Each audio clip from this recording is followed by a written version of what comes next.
step back. I'm mad that when I come down strapped, I thought you was my piece, but you play me out now. I'm mad as hell and I'm full of doubt. Who you wanna roll with? Who you wanna roll with? Lefty, hey, let's roll. Who you wanna roll with? Who you wanna roll with? Lefty, let's roll.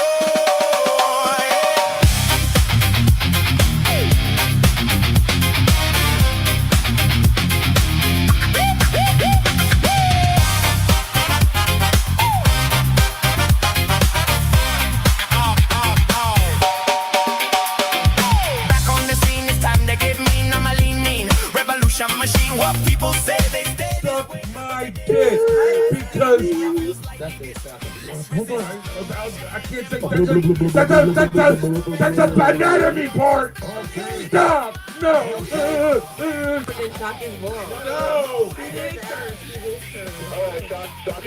All right. Yeah, Mikey said shot. You can't say that no more. That's her name. No, it's Gina. We're trying to be nice. What's happening? No, you're trying to be nice. Ah, I'll take it. I'll take it. I'll take it. Say it again. Say it again. Wayne, go. Yeah, you can't when you don't understand. You ever put your hand on a fence? It's shocking you. I can't think. You ever whiz on the electric fence? Turn it on. The other way. It's the other way. The other. No, you don't pull it out. All day. Would we all be laughing? This isn't a laughing matter. But anyway. What are you doing, boy?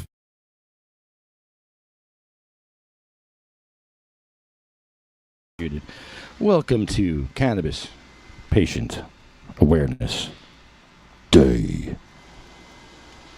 Here in the bowels of Trenton. Yeah, it smells like bowels around here because we're in Trenton. And it's a state house, and there's a lot of shitty people here in Trenton, keeping us from our home grow, keeping us from what patients need. Why are we out here, Jim, after all these years? We're still here. Why? Because people are suffering, people are dying without their medicine, and we're still here. And they're working on Ratari. I don't know if you could see. Yeah, you could see. Ratari is being... He's being groomed. Oh, my God. Look at Ratari. He's beautiful. That is a beautiful rat. So, yeah, we're back at the State House. Happy 710. Well, is it a happy 710? Is it really happy? Are we happy? No, I don't think we're happy. I think we're going to commemorate 710. I don't think we're going to celebrate it. I think we'll commemorate it. Yeah, so patients are still suffering. We're out here. Oh, home grow. We need that front and center. Look at what happened to his hand. Oh, it broke. The thing, he used to hold them with his hands. I don't know what happened. Oh, well, the people can walk around him. Let him walk around. Yeah. Screw him. Screw him. That's what I say. I like that. Are we okay here? I don't even know. Are we live? Are we even on? I don't even. We could be off the air and I wouldn't even know it. This is how bad we are. Oh, Instagram. I should probably start the Instagram. No, that's good. All right. We're live. Hello, everybody. Can you hear me? Welcome to Cannabis Patient Awareness Day. We're going to smoke our first blunt of the day. Do you happen to have a paper so I can... Okay.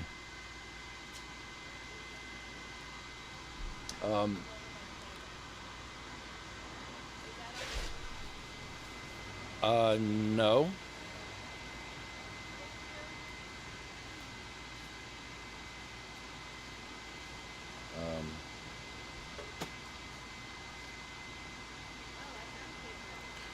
All right, well, I'm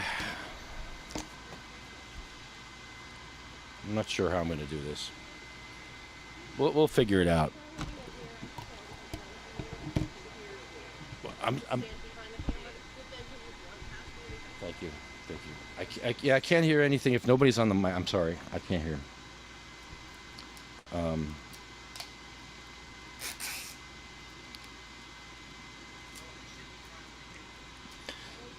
So yeah, we're out here every year, and we're taking the day back for the patients.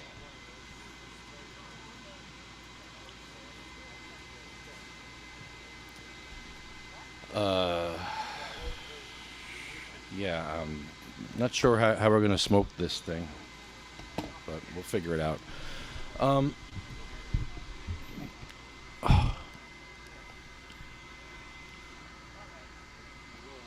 So yeah, cannabis patients have not gotten the respect they deserve here in New Jersey. That's why we're still here in Trenton.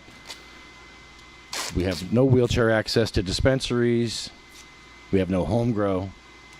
But think about it.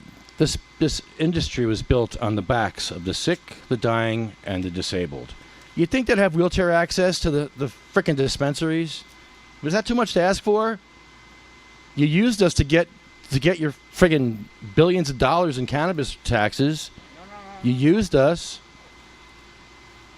You can't give us wheelchair access to a dispensary or a lounge. That's the coolest sign ever, by the way.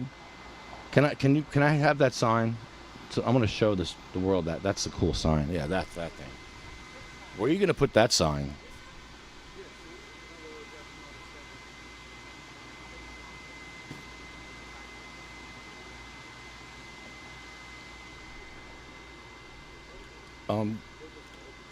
I would say just smoke this one, and I'll just roll another one. I don't know what else to do. I understand. I'm just kind of, and I'm trying to host a show and being distracted by all you fuckers. Oh yeah, this is fun for me. Yeah, great. My team is distracting me. You should be over here hosting. I'm the worst host in the world. You know what I'm going to do? I'll do shock jock shit all day. But I won't do it. I'm not going to go there. Can I see that sign? Can I see that sign? Jim, can I see that sign?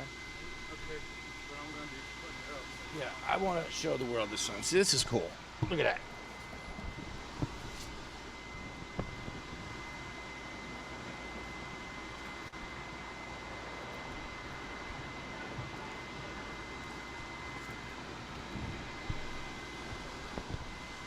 Now, that's a freaking sign right there. Jim Miller? That sounds good. I love it. That doesn't belong there. I just wanted people to see that. And this. Because that is cool.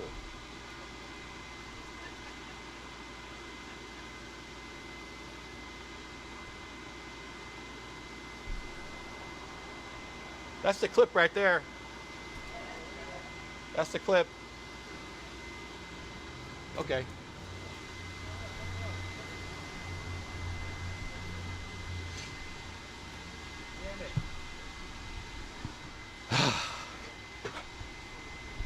All right, so am I really the only host on the show today? Are you really going to leave it to me? I will start doing shit jokes. I swear I will do it. Not that I'm not paying attention to you, but I have signs I haven't put up yet. Damn it, Jim. I'm a doctor. No, I used to use that one. I know. Damn it, Jim. I'm a doctor. Damn it, I'm not a doctor, I'm Jim. I'm not a Damn it, I'm not a doctor.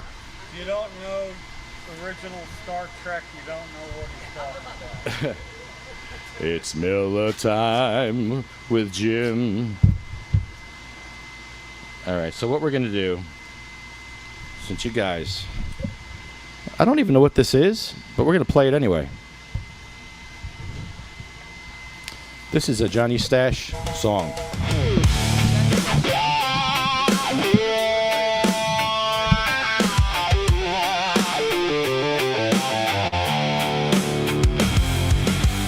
There needs to be a treaty of the world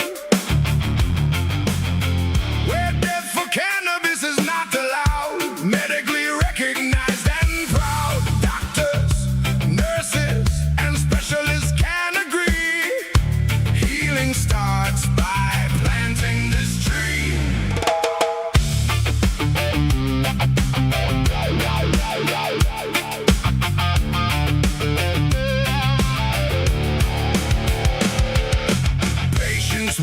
the clinic chair. Caregivers making sure the doses are there. Old folks, young folks trying to get through us off the path when the hard meds do too much to you. A refill note, a steady hand, a plan that fits the life you're in and the land. Raise it up, let the people know. Hands in the air, let the healing grow. Say it loud, let the whole world hear. Cannabis belongs in the conversation here. Treaty of the world, one voice, one crowd. Medically recognized and proud. Treaty of the world, all together now. Healing starts by planting this tree. Somehow.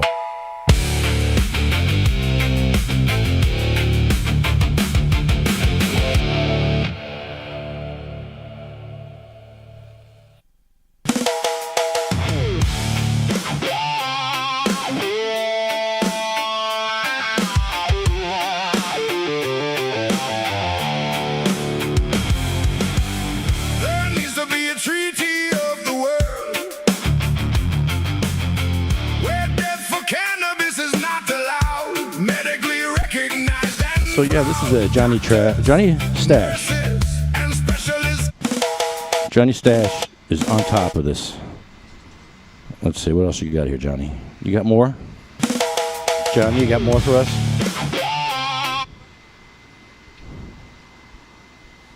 I don't know what this is. I'm just hitting songs here that John... Oh, Honk for Homegrow. I like this one. This is what we should start the show with.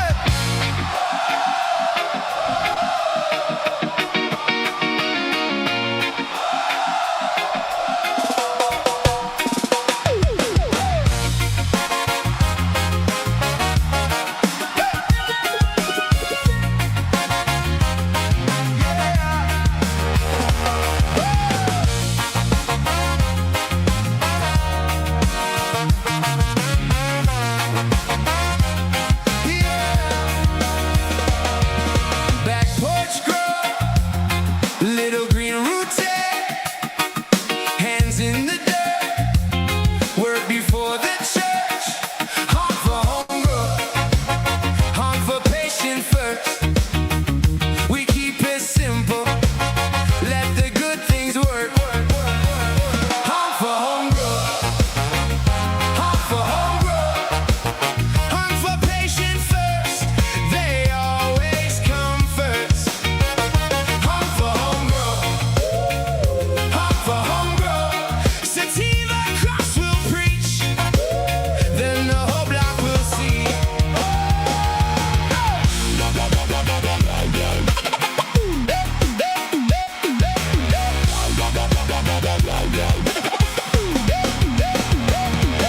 The bills in Senator Nick's drawer, quiet at Nick's office door.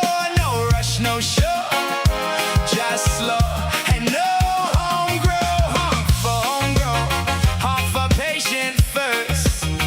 From seed to shelter, that's what we are after. Honk for homegrown, honk for homegrown, honk for patient first. They always come first. Honk for homegrown, honk for homegrown. Sativa cross will preach, then the whole block will say.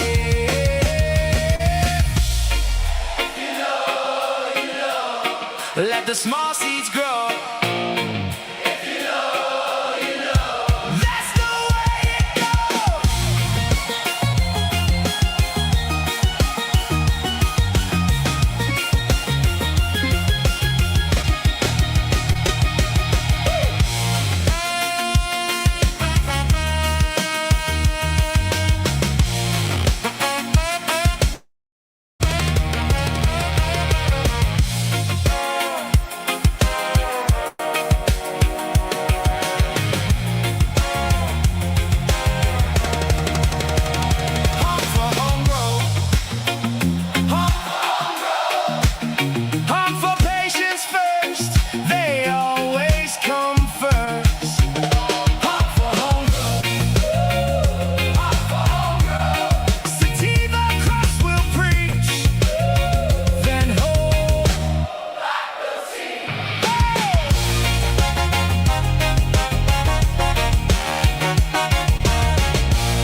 Johnny, you outdid yourself with that one, Johnny.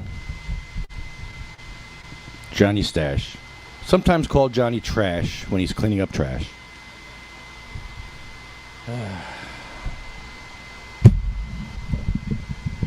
Yes, we've had an amazing time getting on air today. But it's important just to represent. And the irony is, we showed up here knowing legislature is not in session. But, you know, we don't come as a protest that they need to see. We come to represent patients that can't get here themselves, you know? And they're going through a lot worse shit than we're going through here today, most of them. You know, so it's sort of like, okay, you know, if it takes a little bit of suffering, and I'm having a day to end of all days, it seems, and yet I feel like a real wuss compared to the people who are actually depending on us.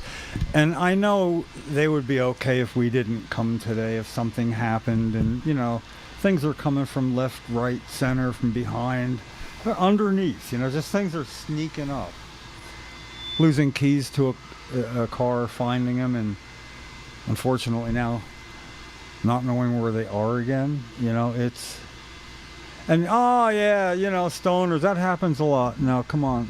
I've been a stoner longer than most people been alive that could take issue with that.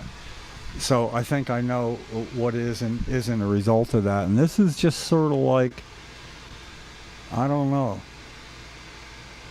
just one of those days, you know, it'll live on in infamy for however long I live. But holy crap. So anyway. Grab the there's black one. This? That one, yeah. This works? Yeah. I think Hello? Go ahead. Is it on? Go ahead. Hello? Are we on? Is Okay, this thing on? yeah. Is this thing on? Yeah. Hi, I'm Sue. Yeah. Hi, Sue. I'm the mother here. Sativa Cross board member, regular Vice President. co-podcaster every Thursday night at 7 o'clock. Also the talent scout for the people that we have on as guests. So Sue makes us look good, you know, by getting people that are notable far outside New Jersey. What? And so just showing up, you know. What's that? What? It's you get to talk What, to for people sale? going by, you know. Yeah, he wants to buy some weed. Oh no. I don't think we have any for sale though. Do we? I Go down the block, no? Yeah. The Weed Man's joint. Man. Weed Man's joint has weed, I think, for sale. Yeah, tell them Lefty sent you. Yeah, tell him.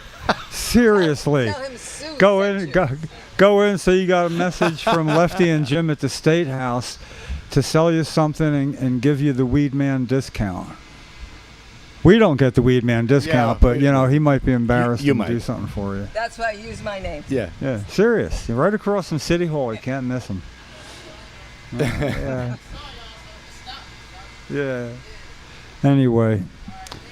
Yeah, this is got it. also some of Have the a good fun night. of being out in front of the State House. And, you know, Lefty and me look for little signs on why the hell should we be here on a day like today. And it's a lot of little things like that generally go on, you know, and Nico, you can come up here. so it's worth it in the end, you know. I suppose my bad day offers some relativity between how others are having a bad day, and maybe I should either be more cognizant of them or less cognizant of myself, you know. But you I must- think we should all do that. That's kind of what's missing, you know. I don't know how can I tell anybody the reality of something that you might not have seen. Now, Sue being a nurse for a long time and working in a burn unit and on down to stuff that other people would like do in the profession, you know, it's just sort of like you get to see the other side of a coin. It becomes the main side of the coin, I suppose, when you deal with that. And my point is a lot of them, cannabis is their best medicine. A lot of them, they cannot afford it. A lot of them, if they could afford it, they can't do it if they're in institutional care. There are so many things wrong. And you got to feel it to do something about it there. And I don't think y'all are feeling it sometimes, you know? Because how could it be that there's a home-grow bill addressing this for people? I'm not talking about just saving their lives. I'm talking about their family unit. You know, shit rolls downhill. And for every patient it affects their family, their friends. This is an epidemic. And it's an epidemic of a different kind that's behind closed doors. So it's up to us to bring it out to you. But it's up to you all to understand it's freaking real.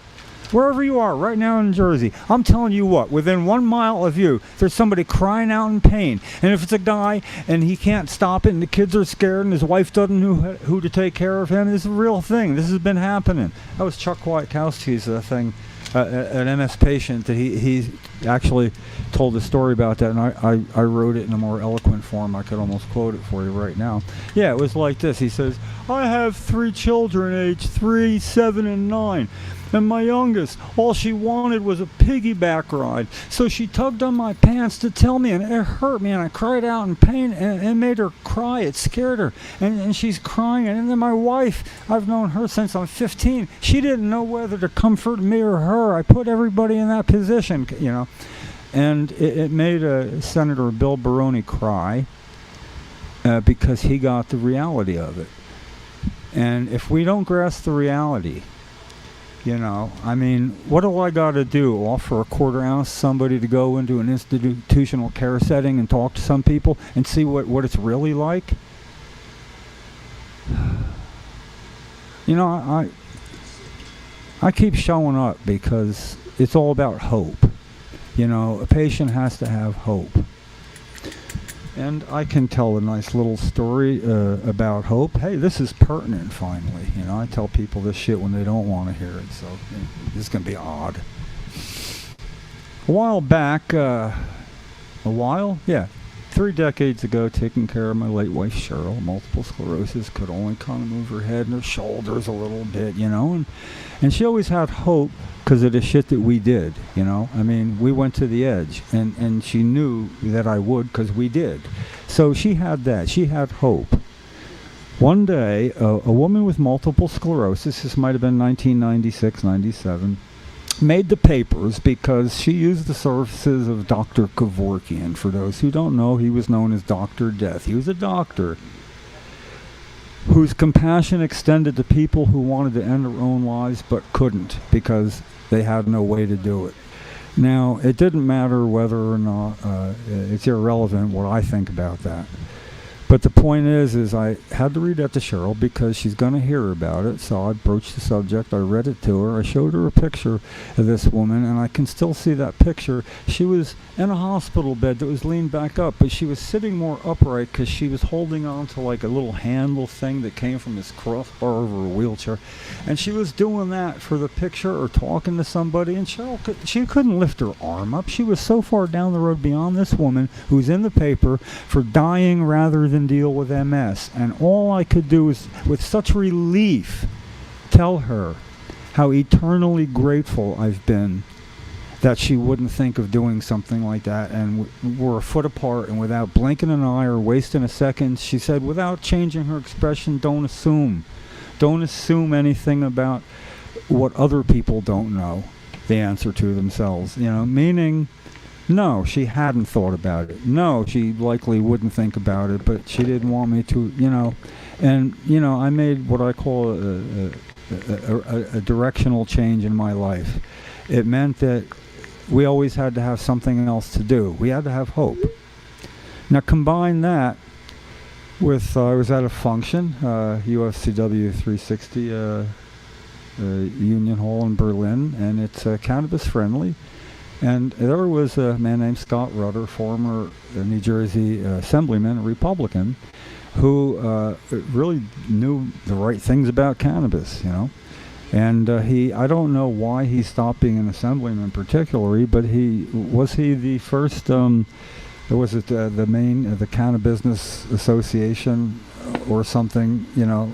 He's a man that really could see things from both directions, having been a legislator and now being on the other side of the coin. I value his information greatly because he knows about pieces of a puzzle we don't.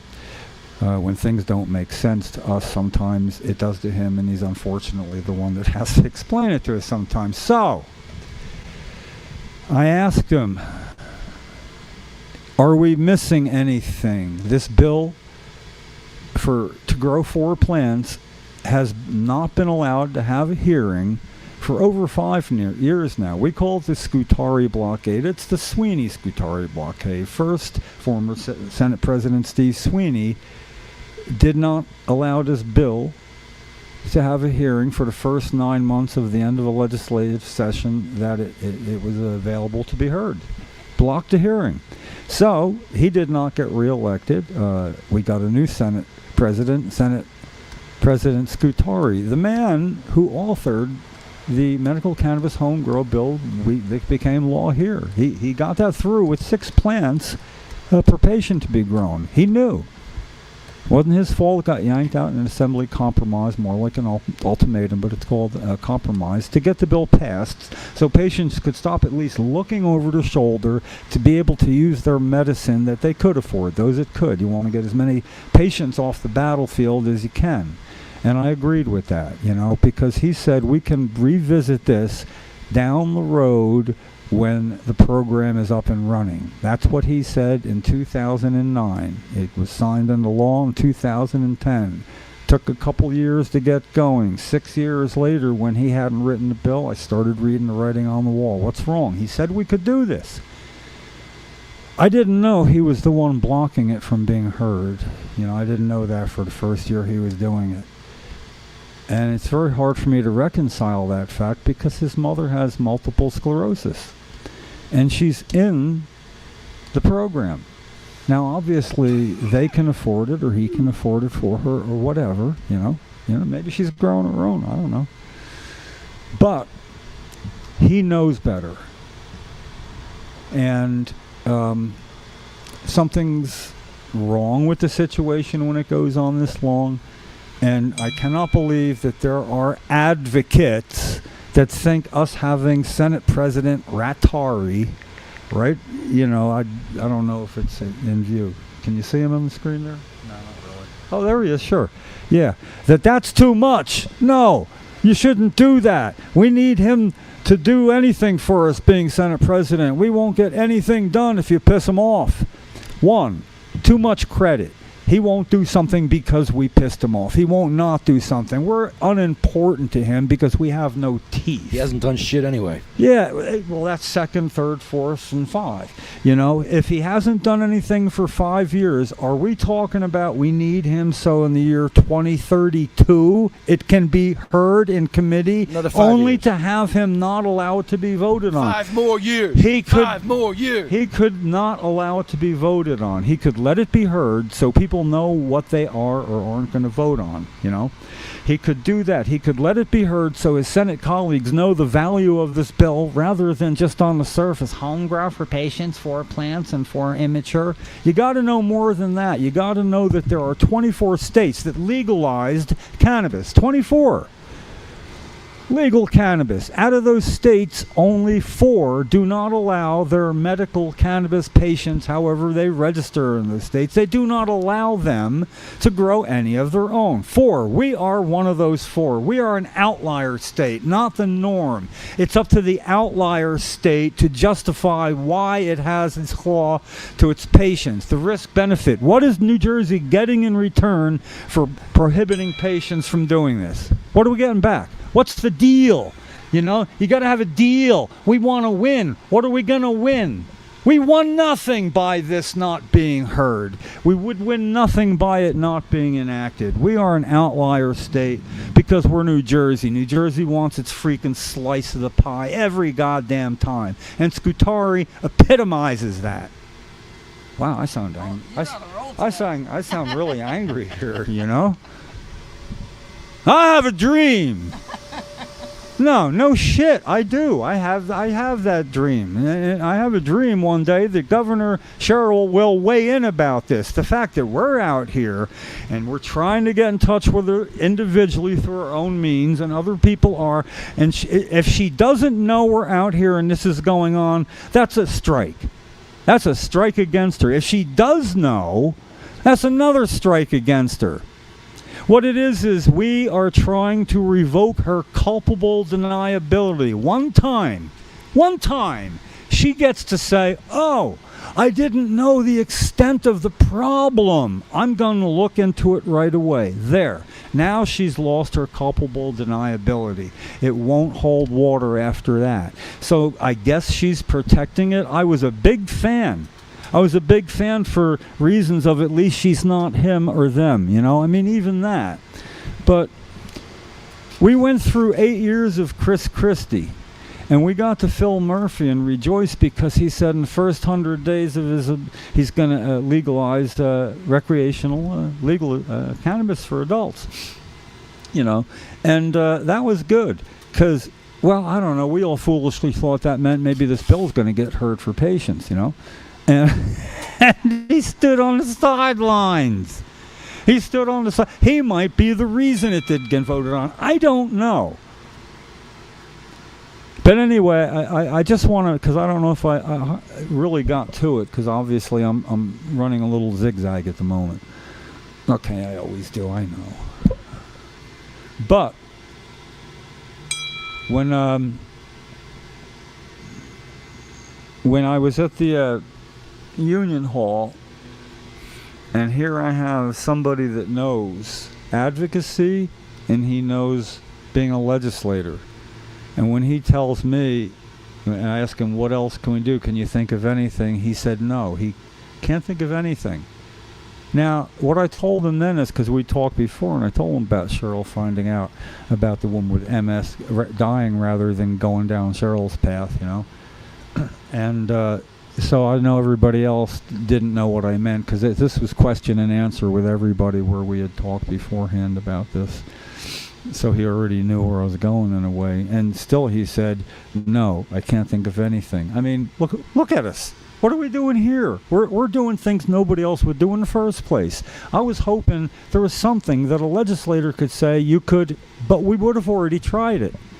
And when he said that, I said, I'll tell you, if Cheryl was alive, I would hope she wouldn't hear somebody say something like that. Because saying that, you're going to take away people's hope with the truth. That's the truth. We got to give them hope. So coming out here gives patients hope. There is somebody, you know, and maybe we're not the best representation, and maybe we don't start stuff on time sometimes. The reason we started 11:11 is we couldn't make 11 o'clock. We were always late by an average of 11 minutes. So we thought we might fool ourselves and just start announcing 11:11, and strangely enough it worked. So that's probably a strike against us. Yeah, I mean, you know, it's not numbers meant to flatter our egos, I guess, you know. And so that brings us here today. And, you know, this gets into social media. Oh, look at what they're doing. We're here. And it was a shitty day. I'm hearing bells now. Where'd that come from? Where's Lefty? He's got the bell. I'm hearing a bell. Come, Lefty, I don't know where you are. If that's you, stop screwing around. Lefty, where are you? I'm having a day, you know? Don't be doing this to me. Unless you walk back with a key in your hand that I can't find. Am I connected? You can hear me? Yeah. Okay. Yeah. Hi, I'm Sue. Yeah. Rosen. Well, I'm from Sativa Cross also. I sit on the board. I was elected the vice president of Sativa Cross, which is great because I get to work with my friends. we like to point to somebody else. Talk to her about it. You know. Yeah. So I'm the mama. Yeah. And Yeah. I'm also a co-founder of Cannabis Nurses Network. And so anybody out there in the healthcare profession, it's cannabisnursesnetwork.com. If you're interested in learning some education, you know, we have a lot of stuff, a lot of good stuff, a lot of good series, a lot of good teaching modules and what have you.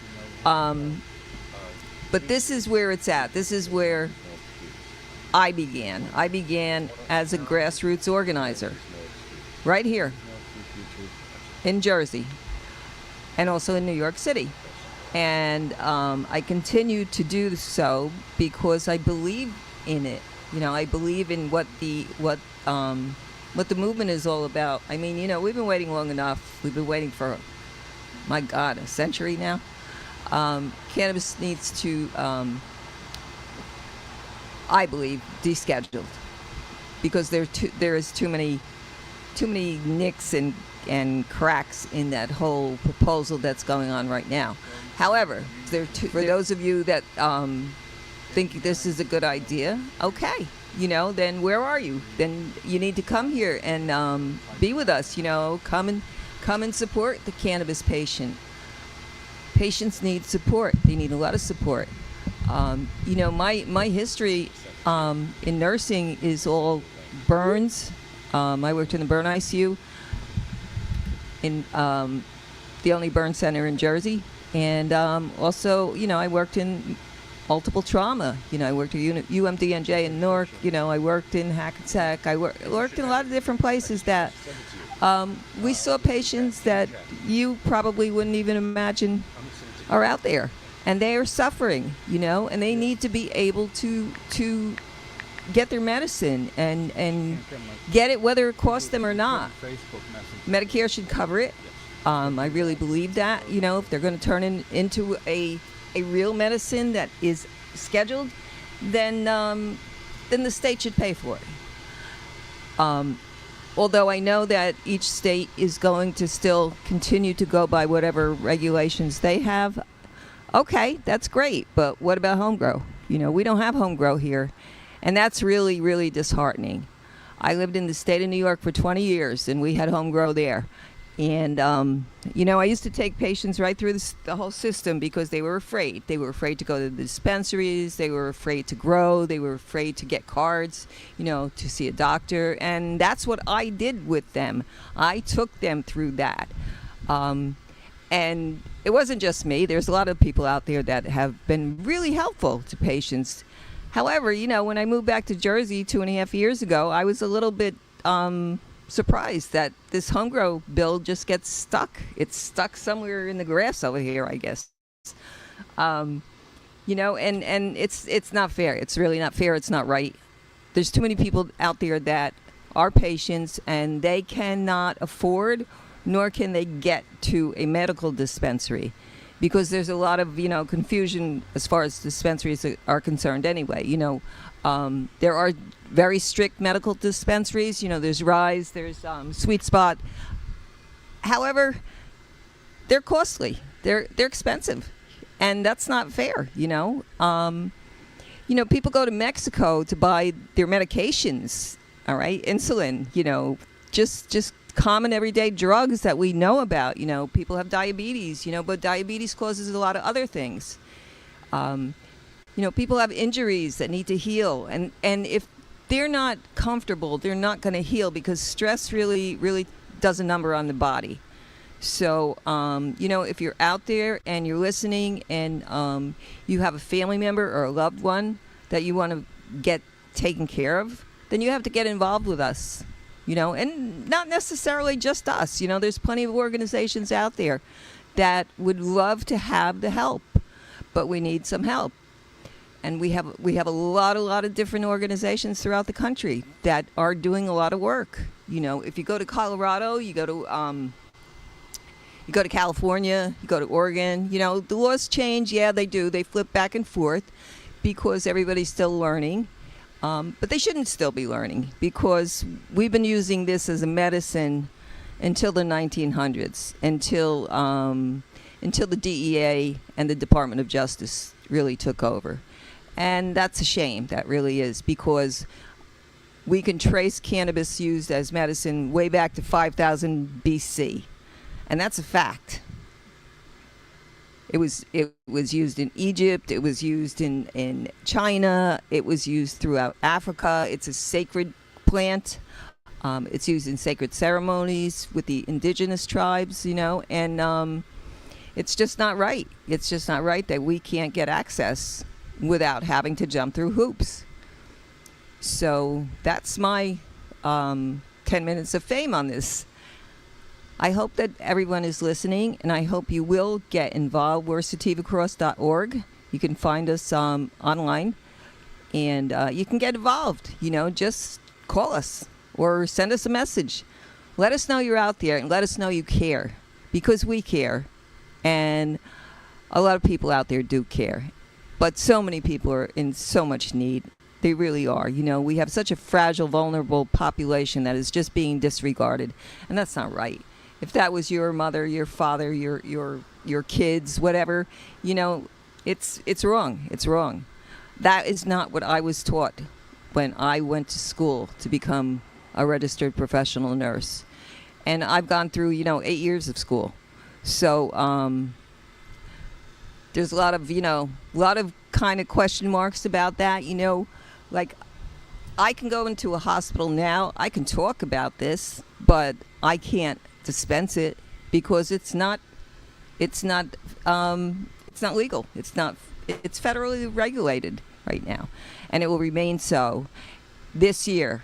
So for all of you out there that are thinking that we're going to see some significant changes, I don't think so. Unless we get it more involved, unless any of you that are out there listening and you get more involved with the different levels of the government and we have to demand what we want. In the 1970s, we protested a war. It was called the Vietnam War, and I know you've all heard of it, and I know some of you have history with it.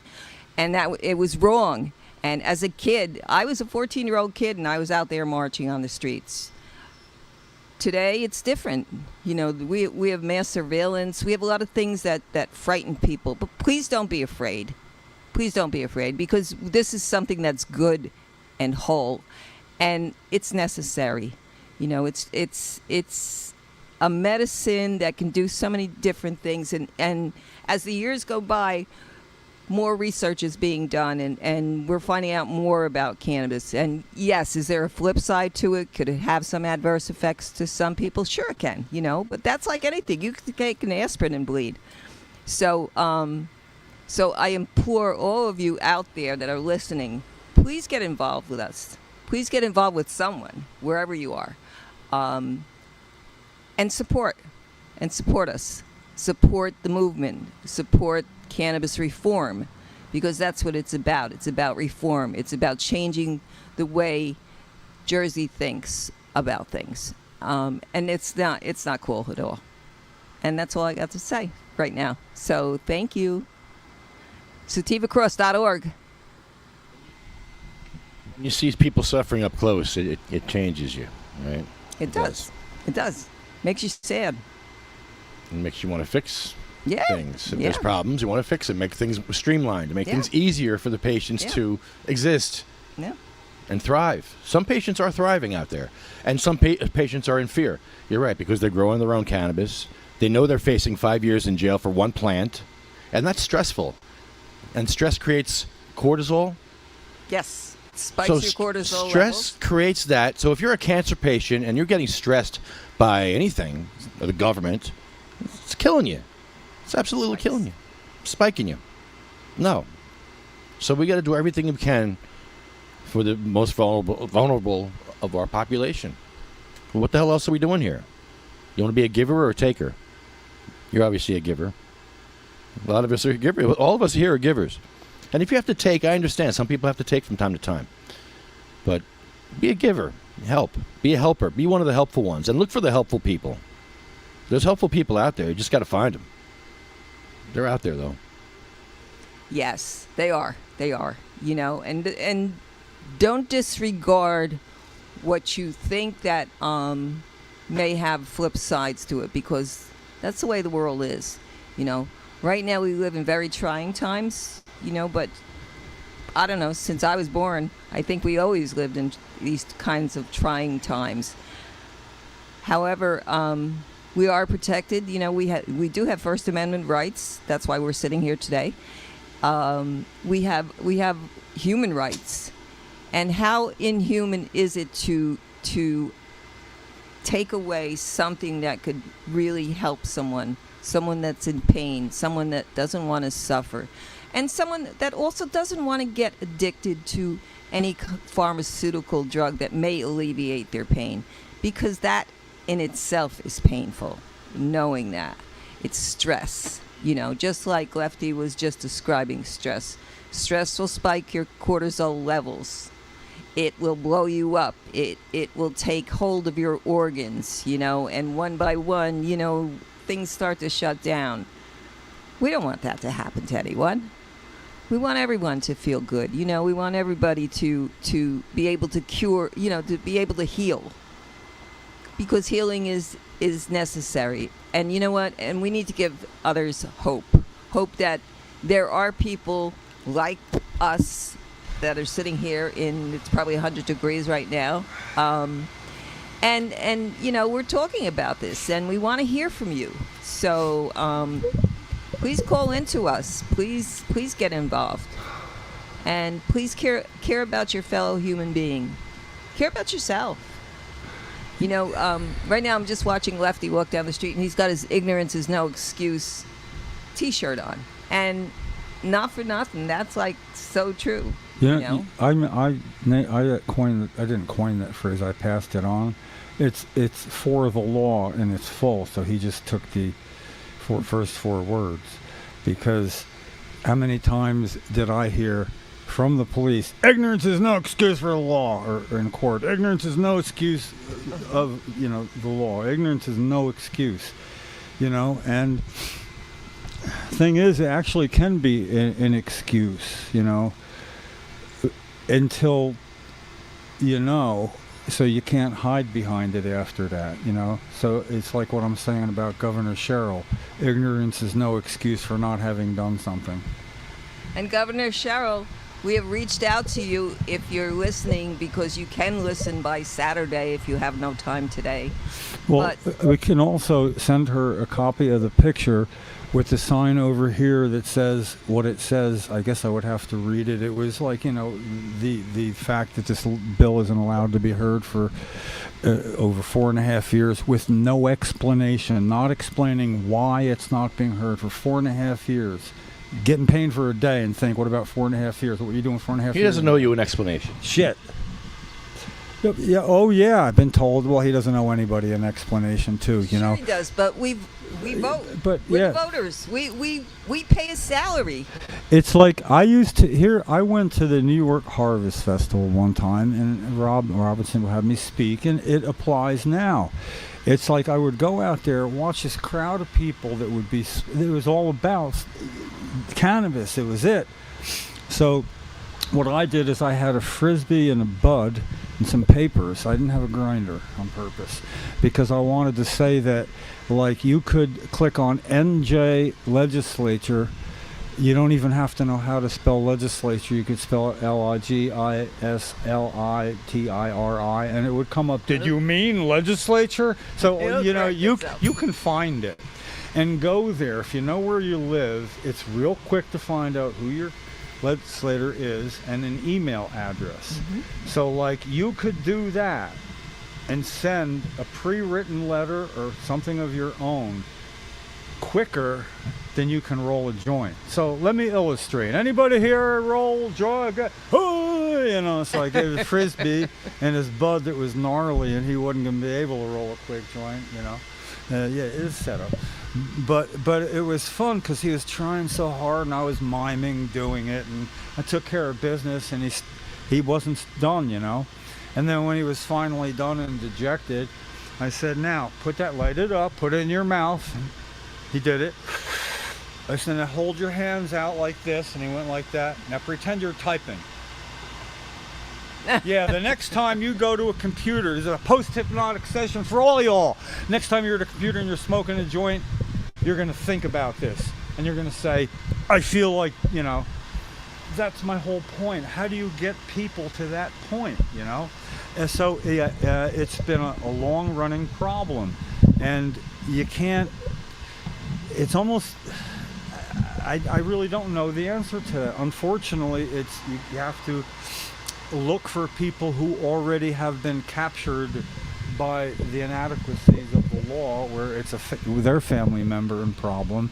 That's why I always give out my card to people, and I say, if this ever affects you in some way, give me a call. I don't get really almost ever anybody going to pot4ms@yahoo.com. I mean, that's to make me easy to get in touch with. I usually do the Yahoo a lot louder, and then when they're freaking out, I go, see, you won't type Gmail now, will you? Yahoo. Pot4ms. It's pretty easy. It's like a license plate. Then I explain I was going to get it as a license plate, but that was like 1997, and you don't put that on your cars in 1997. Oh, what a long, strange trip it has been. Holy crap. Anybody ever see Christmas Vacation with Chevy Chase playing Clark Griswold? Yeah, at the end of the movie, lost it. Clark Griswold lost it and read everybody the riot act, and that's how I feel sometimes now,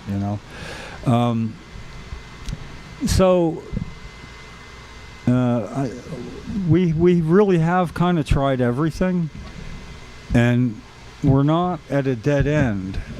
We're at sort of almost a one-way street. There's not that much left to try. So the thing is, simple problem. If you have money, you have access. Well, I believe that. And if you don't have money, if you could cause, if you didn't have $1,000 to grease a wheel, but you could cause somebody public relations damage that would cost him $1,000 worth of effort to fix, see, that's a wash. So the thing is, sometimes the only negotiating power you have if you don't have money is to kind of do it the New Jersey way. I would hate for it to become inconvenient for you where you live. If there was somebody outside your house with a sign just standing there. So I would hate for that to happen.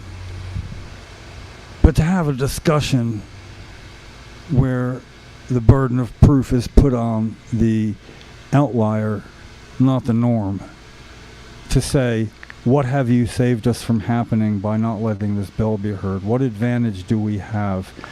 And the whole thing about his only answer so far has been, well, it's a problem with enforcement. What I see when I travel about the country and talk to other legislators is they tell me it's a matter of enforcement. How are you going to enforce the limits?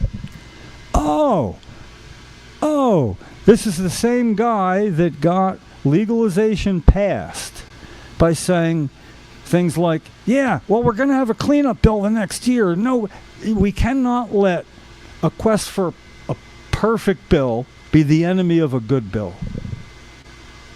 Oh, yes, we can. For 4.5 freaking years so far. Oh, man. Oh, I'll bring the anger back. I noticed you're all stating your disappointment. Let's call him up. No, I don't do that. Like, I don't call people or post things if I'm drinking some beer. Let's call him. No. It's Call him. I want to call him. Call him. I want to call him. I don't see it's going to do any good. No, it doesn't. Doesn't matter. It doesn't. But it can detract. It can. There's a possibility of that. So if there's no possibility of helping, and there is a possibility, I would call if I had the bases I wanted to touch and tried it out first. Shooting from the hip at a time like that, it goes right on the record, and that's not how I roll. So that's all I can say. Hey, look, go for it. I'm a constituent. I'm not, I don't tell you what to do, but I'm not a bob and head doll. You know that. Okay, I have to go off Wi-Fi, apparently. All right, that's a message, see?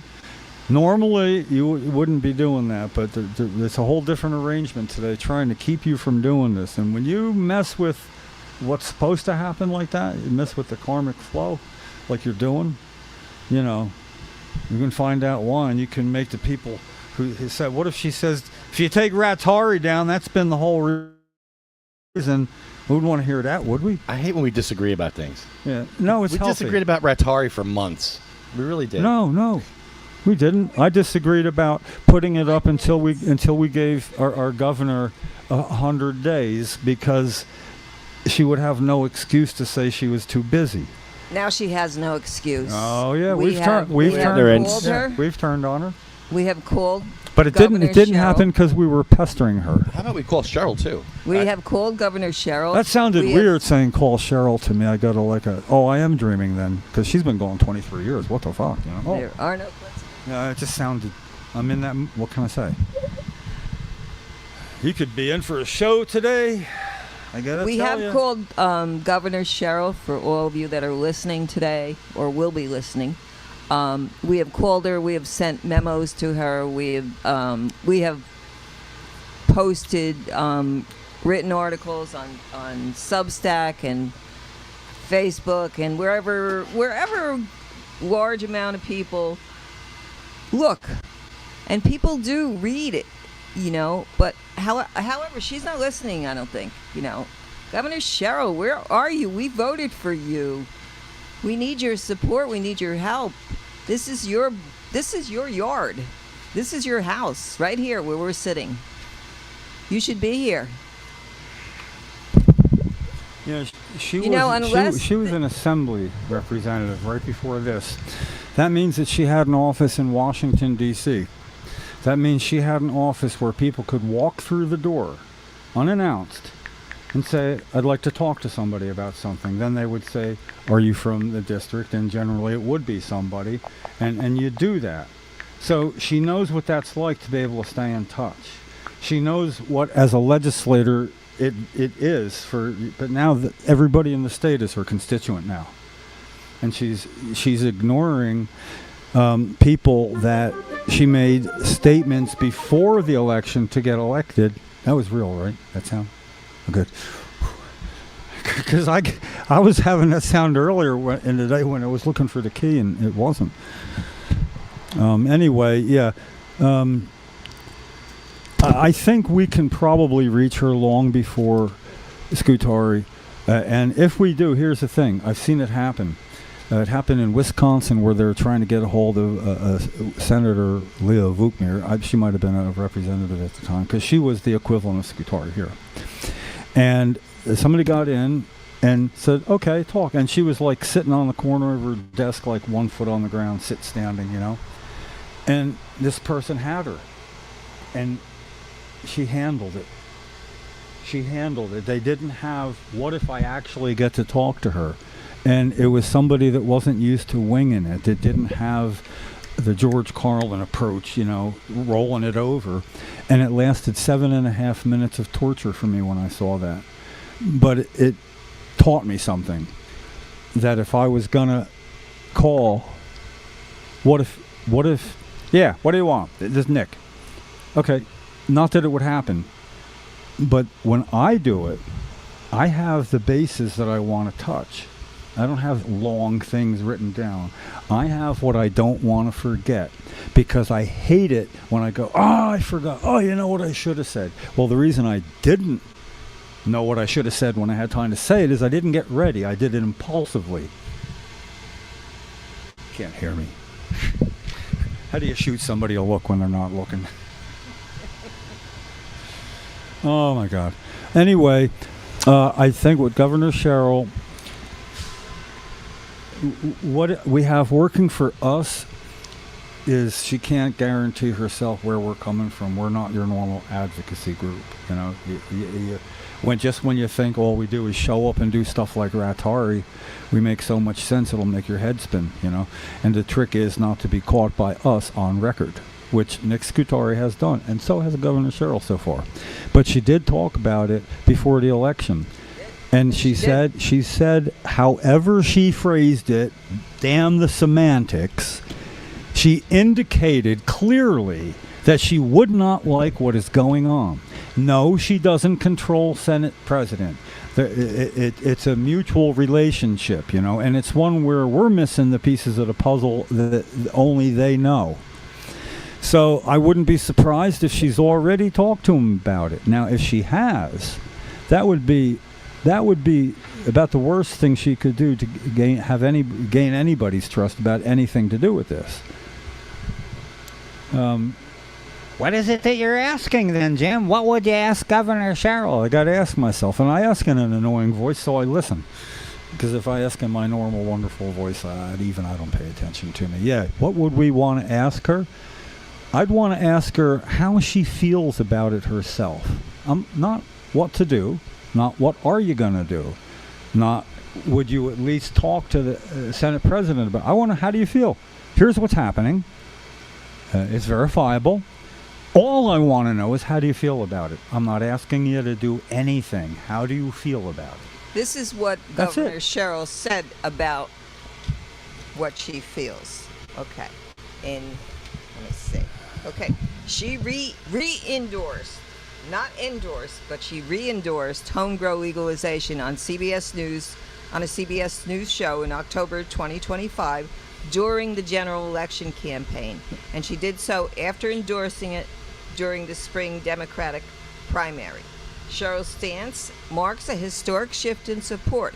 However, of course there's always a however, the state's Cannabis I have a Regulatory Commission maintains that residential cultivation remains a criminal offense pending legislative action. Well, where's the legislative action? What home grow? I'm talking about home grow for patients only because when a bill gets combined for everybody, it has less of a chance of passing. That happened with Jake's Law being hijacked, trying to get legalization passed because, well, people would want patients to get the benefits with this bill that affects both. Didn't work that way, and it set patients back. So for me, yeah, adults, sorry, fend for yourselves and help patients, because if the patients get that bill heard, the bill that you would have to get heard, that the patient's bill would cover 3/4 of it probably. In other words, their argument would be made. Same with us. Yes, true. Same with us. Yes, true. That would be the trickle-down effect that without the home grow for adult bill even being heard, people would know testimony from the patient perspective that also would be relative to adults. The only thing that we're seeing that Governor Sherrill so far has done as far as health care is concerned, she just expanded the role of the advanced practice nurse, but that doesn't help us. Okay, advanced practice nurses can write prescriptions. That still doesn't help us. Yeah, what would she have intended it to help, though? I mean, in her mind, what would that be helping, do you think? I think it's just because that's whatever the rest of the country does. You know, at least it shuts us up to some point. You know, and I mean that when I say that. You know, I'm serious about, you know, like this. She would probably like to silence us. I don't know. I haven't spoken to her personally. I would love to. And she could call me at any given time that she likes because she does have my phone number. And it would all be about getting the bill heard. It wouldn't be about how in other words, see, we have to, every time we get an opportunity, to make it all about the bill being heard. But how would we enforce what? How would you enforce the hearing? I don't know, name tags. We're talking about having a hearing, not about passing a bill. We're not even talking about saying you better bring it up for a vote afterwards, too. He can just not bring it up for a vote, and I won't even have to weigh in then. See, because that's looks like it's shutting down the democratic system. But when you keep a bill inside the first gate of New Jersey's legislative due process of a bill becoming law, when you don't allow a bill for 5 years to through the open gate out into the starting gate, you know, a hearing, you need a reason. You can't just not do it. It's a health care bill. And the fact that co-sponsors, 3 Republican co-sponsors and 6 Democratic co-sponsors, one being Joe Vitelli, the man who's not allowed to post it for hearing in his health committee. And why aren't they doing something?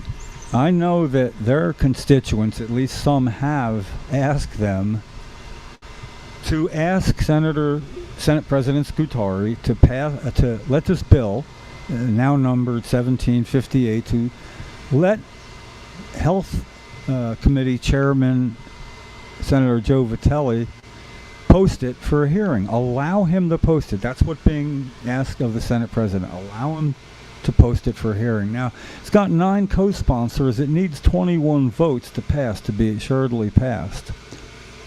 Problem is, we got a Senate President that one time had a bill with 26 co-sponsors. 26. It would have sailed through. They could have had people calling in sick, and they still had 21 votes. Man, it was a sure thing. It was about smoking in casinos. It was going to narrow things down, which the casinos didn't want.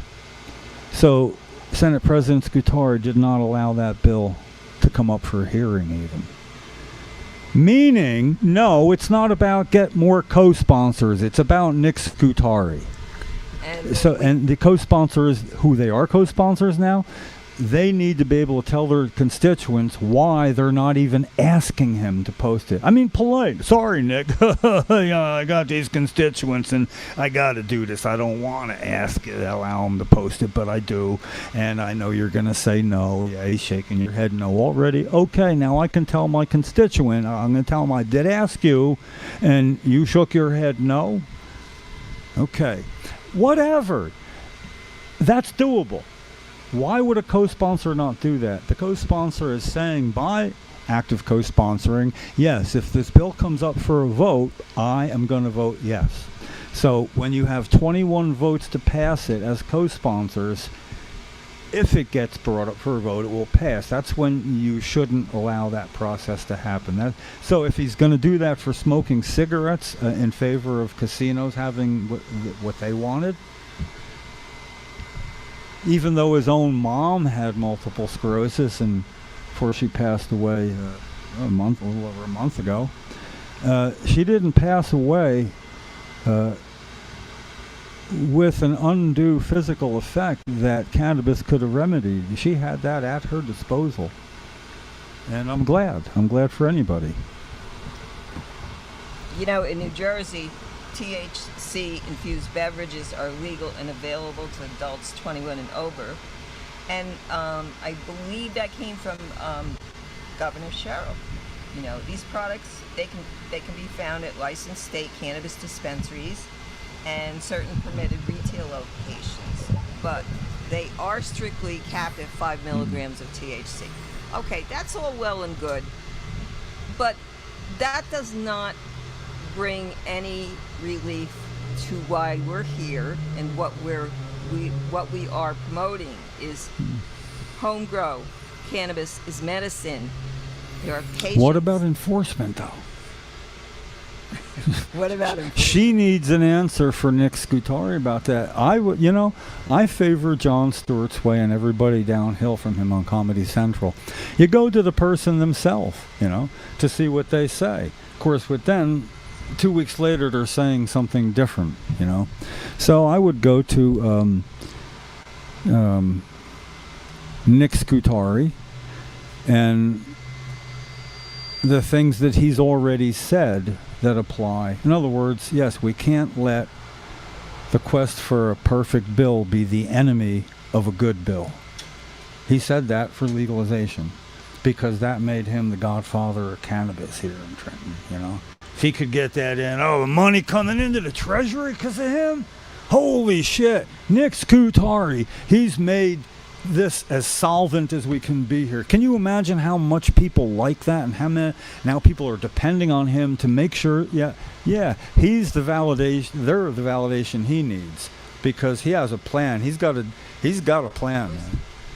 Oh, you want to hear Governor Scutari in 8 years? That's what he wants you to hear. Yes, of course. Of course. And we haven't even been the bump in the road to him that we need to be. We really haven't. Come on, 4.5 years. Holy crap. Using the nickname Godfather of Cannabis, yes, Nick Scutari he likes has that. a vowel at the end of his last name, and so do I. My name is Sue DiGregorio. Yeah. Okay. I take offense. So you know what I'm talking about. I take offense to any reference of the Godfather, because in 1970, the Italian communities were still frowned upon. We were considered a minority. I can remember actually feeling discriminated against when I was a child. And until the Godfather movies came out. You know, that's Yeah. what made it all okay. Everybody loved the Godfather movies. So you know what? He has no business using that title. He doesn't. Yeah, you know, No, that's an oxymoron. Yeah, the thing, but he says somebody, some people said something to that, you know, and I'm telling you, you know, if we didn't have a president that said, so that man walked up to me and said, "Sir," you know, and you use that for a freaking reference when you tell a story like that. When he says, you know, people or whatever, you know, this is a man that, yes, we do have the tape. That's why I am so good at doing that, you know. When I travel about the country, he went to Colorado and he came back. I don't know where else he's been. Because if he's been somewhere else, he's never told us, you see. He never tells us that story about when he went anywhere else. So if he's traveled about the country to Colorado and back, Colorado and back, Colorado and back, what do you need to do by going there, first of all? Smell the product? You know, we have Zoom meetings where you feel like we're in the same room. I mean, we're looking at each other more. See, I don't have to do this to see you on the podcast. I'm just looking at you there. It's easier. That's all he needs to do. Validate what is going on and what would happen if some of it got into the black market. See, he doesn't have to insult patients that have gone poor because of him now selling some for money. Oh my God, Tony. It's like a grand reunion. Look, two lefties. Watch when I look. They look like they're related. Don't they? Oh, we got to get Lefty 2 over here. Tony. We're looking at you. You know, you guys look related. I mean, yeah, right? Look at you. I got to tell you what, man, if I squint, you got a little Jerry Garcia going right about this view here. No, I'm telling you, man, it's pretty cool, you know. I told you something happens even when nobody else is in session. We show up sometimes, some shit happens. I get to look for my key a little bit, though, because Kathy's going to have to take an Uber, and she's never taken an Uber to bring the key down. You know, I didn't want... She could be one. Kathy, if you're watching, I didn't want to suggest get an Uber driver we can trust and give him the key. and you don't need to come. I mean, well, she's doing other stuff anyway, you know. Had anybody Ubered a key? No, that wouldn't work. Not on my day today. I had the key and lost it, you know. You'll find it. Twice. You got to pray to St. Anthony. St. Anthony is the saint you pray to for lost items. You know, the thing is, I do have faith, but I can't fit into anybody's box. There's always something. You're a free spirit. Yeah, but the thing is, I tend to think there's some things that we're not capable of understanding, and it doesn't mean they're not as glorious as everybody thinks everything else is. You know what I mean? Hi. And I never use the word glorious, by the way.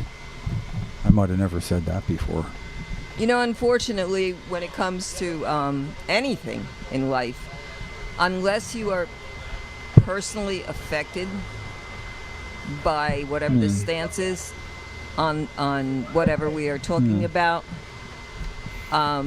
people don't want to get involved. You know, everyone wants to mind their own business, and that's what got us in trouble to begin with in this country, because everybody closed their eyes. You know what got Tony involved?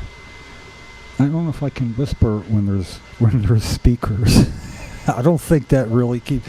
Anyway, he watched the Sativa Cross podcast when we were weekly for a year.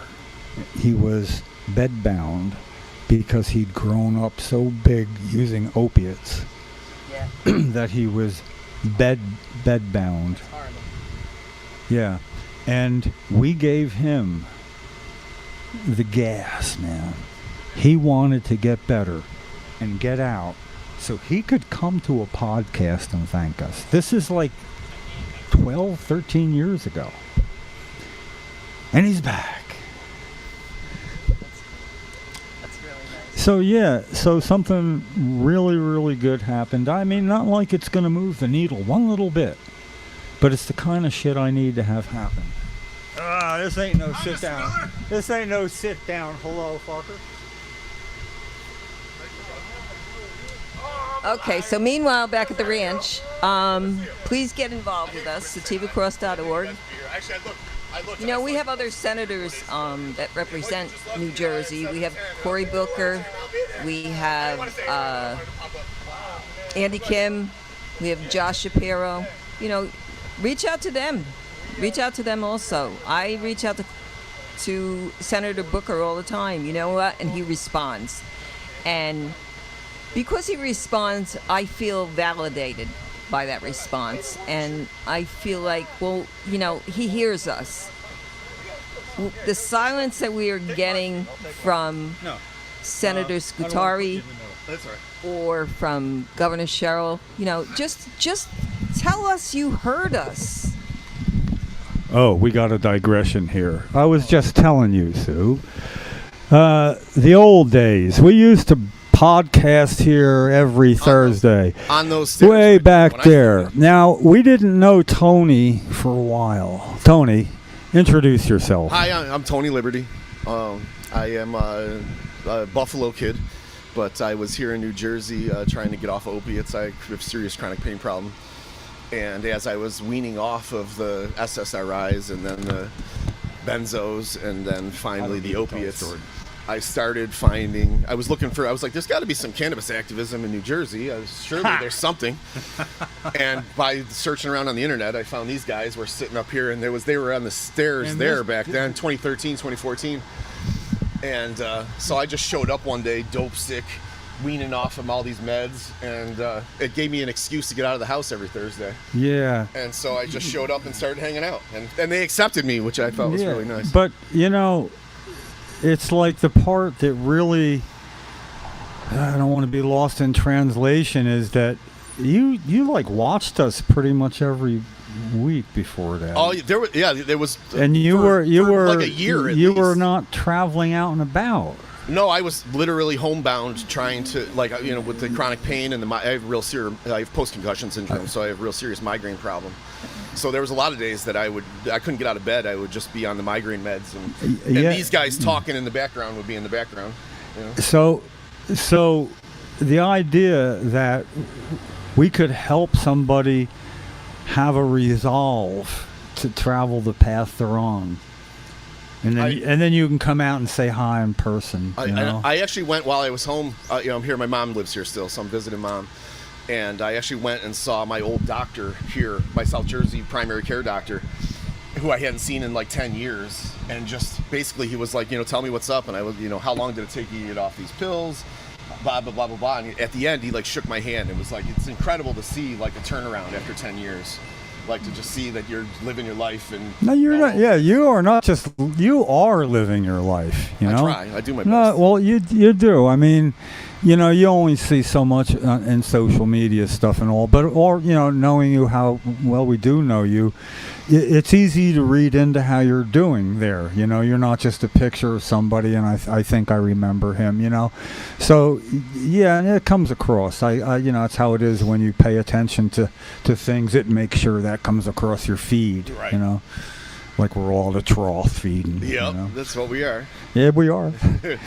Yeah, but you know, not to denigrate social media or anything like that, it beats microfilm of 35 years ago. That was how you found things out, actually. Oh, yeah, you go to the library and the microfiche. Yeah. Well, that Jim's old. And then you'd know what books or periodicals or whatever that you could ask them to get for you, so you could read it.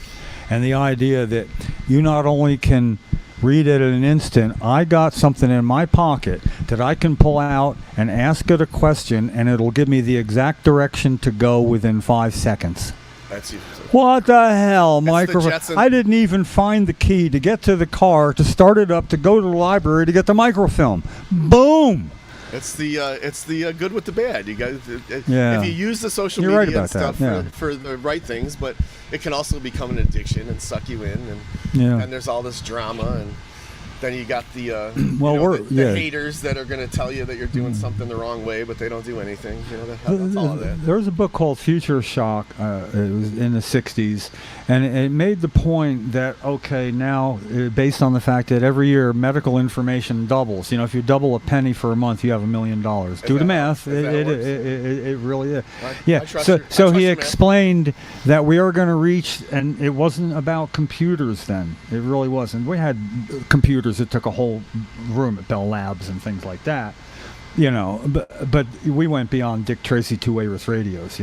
It was, and he said when that happens, when you're going outward on a graft faster than you're rising, and then things kick in and they feed off themselves, and then you reach the apex of a 45-degree angle, against this circle, and then it starts going up faster than out, that humans are not prepared to use that. Well, that's that we the moment of AGI. Yeah. What is that? The artificial general intelligence. Oh, and then that yeah. quickly becomes artificial superintelligence, and then. Yeah, well, and for whatever, I without really delving into all the other incredible results that are going to happen, good and bad, with AI, they give me a direction right away. How I wonder how many states have legalization of cannabis for adults? Oh, 24.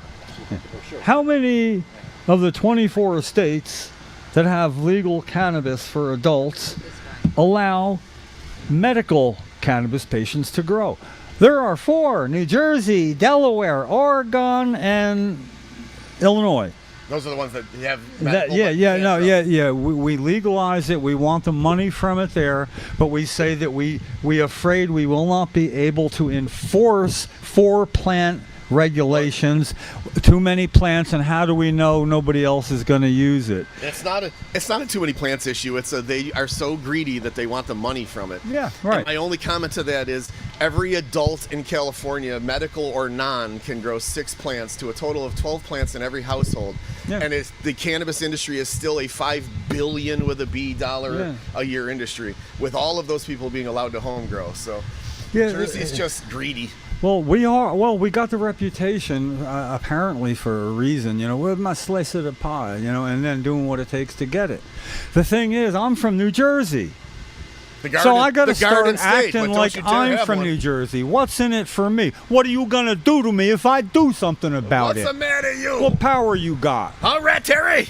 Yeah. Hey, now you're. I had to fly all the way here for this, Rat Terry. I want home grow. I want to come home.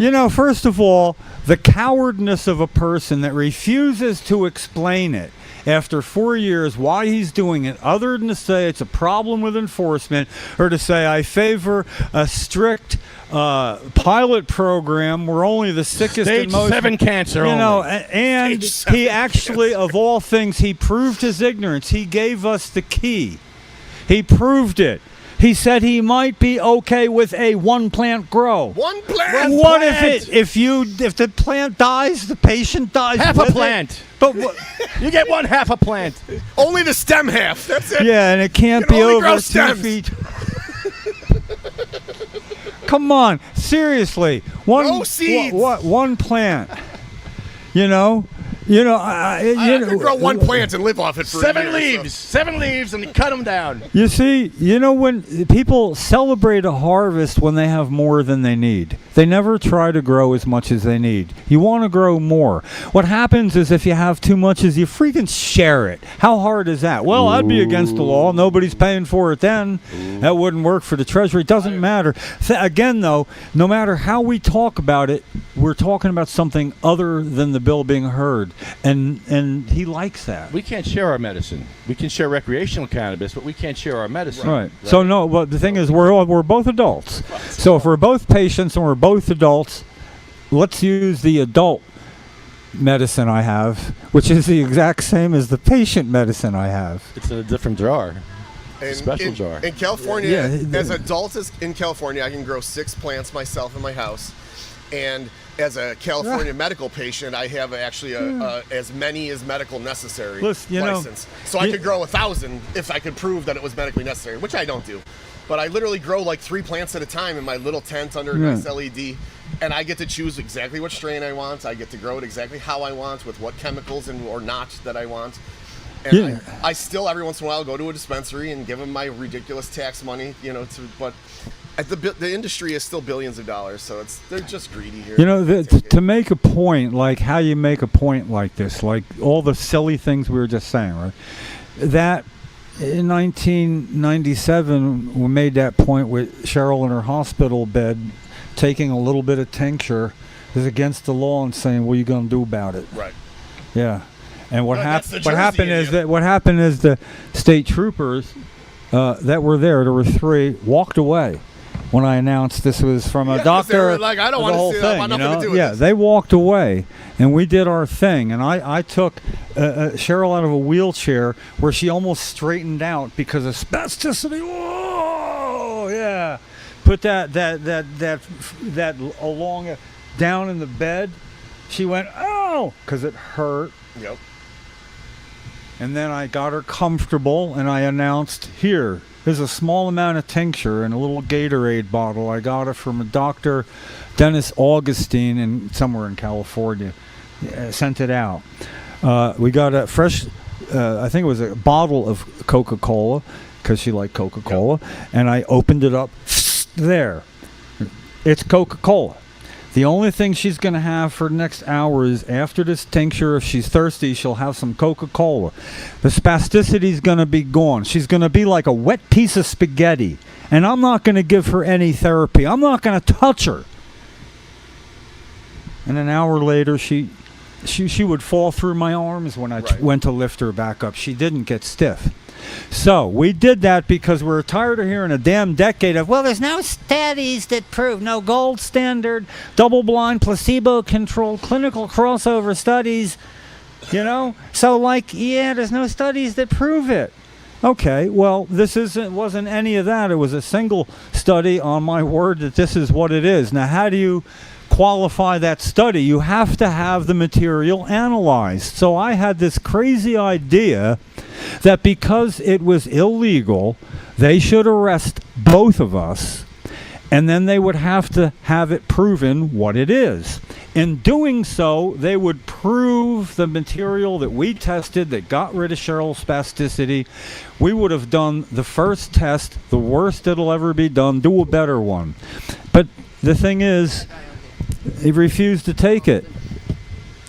Absolutely refused to take it. I went inside. A couple of media members came inside. I remember the photographer got in the kneeling down position when the state trooper came up, because I gave it to one. She went up, got this guy, and he came marching out with a vein bulging in his head, right up to me, got right in my face. What's going on? And I said, well, apparently I'm not doing my job. You should already know what's going on. I was like right on him the whole way. And then I explained what we did, and he goes, so what would you have me do? And I go, okay, I wasn't ready for that. I got a binary logic. That wasn't either one or two of my guesses. What would you have me do? Whatever your job dictates you should do. I would imagine you'd want to confiscate it and have it tested. Tested where? And I'm like, okay, now I'm starting to freak out. What? Well, Department of Health, I guess. I mean, I didn't know. I'm feeling like I wasn't knowing what's going on. So then he said, well, why don't you go have it tested then? Well, I thought, good. That's really what I want. I want it tested. Okay, I'm not going to get arrested. He says, go have it tested. I went down. I told the guy. Oh, he looked really, really confused. So he said, here, talk to this guy person. And he put me on the phone with somebody, and then a minute later said, Mr. Miller, and he had another phone going, the state police would like to talk with you. And I gave him my James Cagney, you dirty rat, you turned me in. Trouble. Yeah. So anyway, it was, somebody said, Mr. Miller, they're not going to test it. Leave. Cheryl's had a long day. Yeah, it was time to go. So we won that by them not doing what would prove it worked, you know? Yeah. And now that's all been pretty much taken care of over the last 3 decades. It's not a matter of that. The idea that everything she worked for and everything I've worked for since is stopped by a man not telling us why he's not allowing it to be heard. You know, this is our fault. We didn't follow the curve we were on. We hit this, oh, okay, let's get more co-sponsors. Oh, okay, another bit. Oh, now they're on, oh, it's a new session. Oh, good, it got reintroduced. Oh, he's ignoring us. It's in its 4th session now. You know, Hey, Johnny Trash. I don't even know what to say. I'm reading your comments in here. Did you see Bongholio made the news? No, I saw that he did, but I didn't see exactly what it was yet. I know he was on TMZ.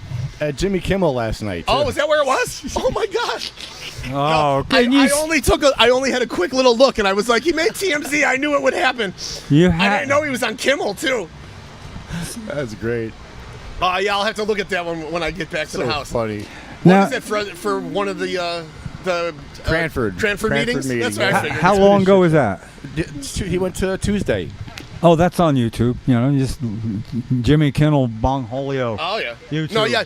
When I woke, I think it was this morning even, or maybe last. Last night was Jimmy Kimmel. Well, yeah. no, I didn't even know about Jimmy Kimmel then. But maybe it was yesterday. I looked at, and I just happened to look at the phone, and it was Mikey was like, "I finally made TMZ," and I was like, "I knew it would happen." I didn't say it to him, but I said to myself, "I was like, I knew it would happen, Mike."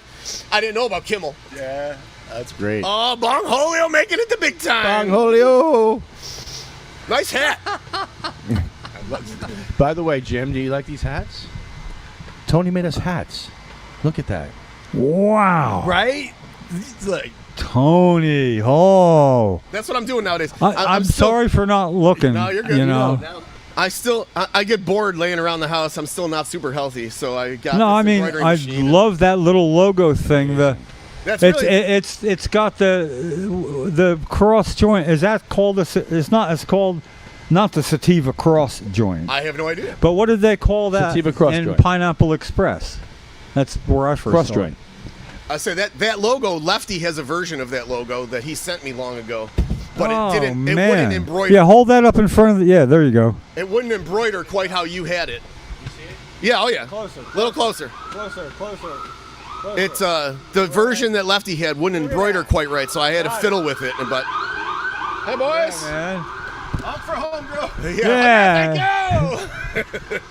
Oh yeah, he's not going nowhere. That's how he honks. You know, tell me, how many public transportation buses, sanitation workers? Many. They all seem to beep. Cops. But wait, do we have a honk for home grow sign up? No, I don't brought know. one. Well, I got 2 or 3 of them. Oh, we are slipping. Wow. You're not slipping. You're here. Yeah, no, I'm slipping. I slipped all the way here. Whoa. I'm going to be slipping all the way back. But most of all, I've been slipping since I got here. You know, it's been a kind of day. You really help balance that out in a big way. So, did you ever have one of those days where everything... I'm Jimmy 2 times. If I drop it, I'm going to pick it up 2 times before it sticks. Oh, yeah. And then turn around, and my fingers are dry, and all of a sudden, things go on. And, you know, so many. You can only take so many back and forth slaps like that, you know? And, yeah, today it was relentless. It ends up I lost a key twice. Did you find it a third time? No, Kathy hasn't getting an Uber drive. It's between here and there. I can't find it. Fair. She's got an Uber drive out with from like 25 minutes away to bring another key. Bring your key back. Yeah, and so like there's repercussions. Thing is, I have hands that put shit down without me knowing it. I don't throw it away. I don't just toss it, you know. But at least I had it, and now I don't. It drops into the portal. Yeah, sometimes. no, it's me. I know. On the other hand, I lost 30 minutes. I was sure it was gone this morning, and it was right where I'd already looked. I'm not talking look. I'm talking about felt and looked in the car, and then just getting it from a different angle, but still the same view. I mean, my body was at a different angle, Right. and it was there. And I swear, I think it's like George Carlin says one time. He's like, "No, there really is a place we go and then it's gone. But if you keep looking, I got to go back." You know, like I blame CERN for all of that. Yeah, but the thing is, while on one hand I know it's not true, on the other hand, that's why it works. That's right. Everybody thinks it's not true. Okay, people can believe in some crazy freaking shit. You know, I don't really believe in that, but the consequences are that my hands. It's like they have a mind of their own, like that one in the Addams Family, the little, you know, would crawl around. Or Just give them each their own joints. Was that in the Monsters? That's the thing, right? Whichever. Yeah, right. Yeah, they also have a quality better than maybe anybody else's hands I know. They catch stuff they drop unless it's a knife.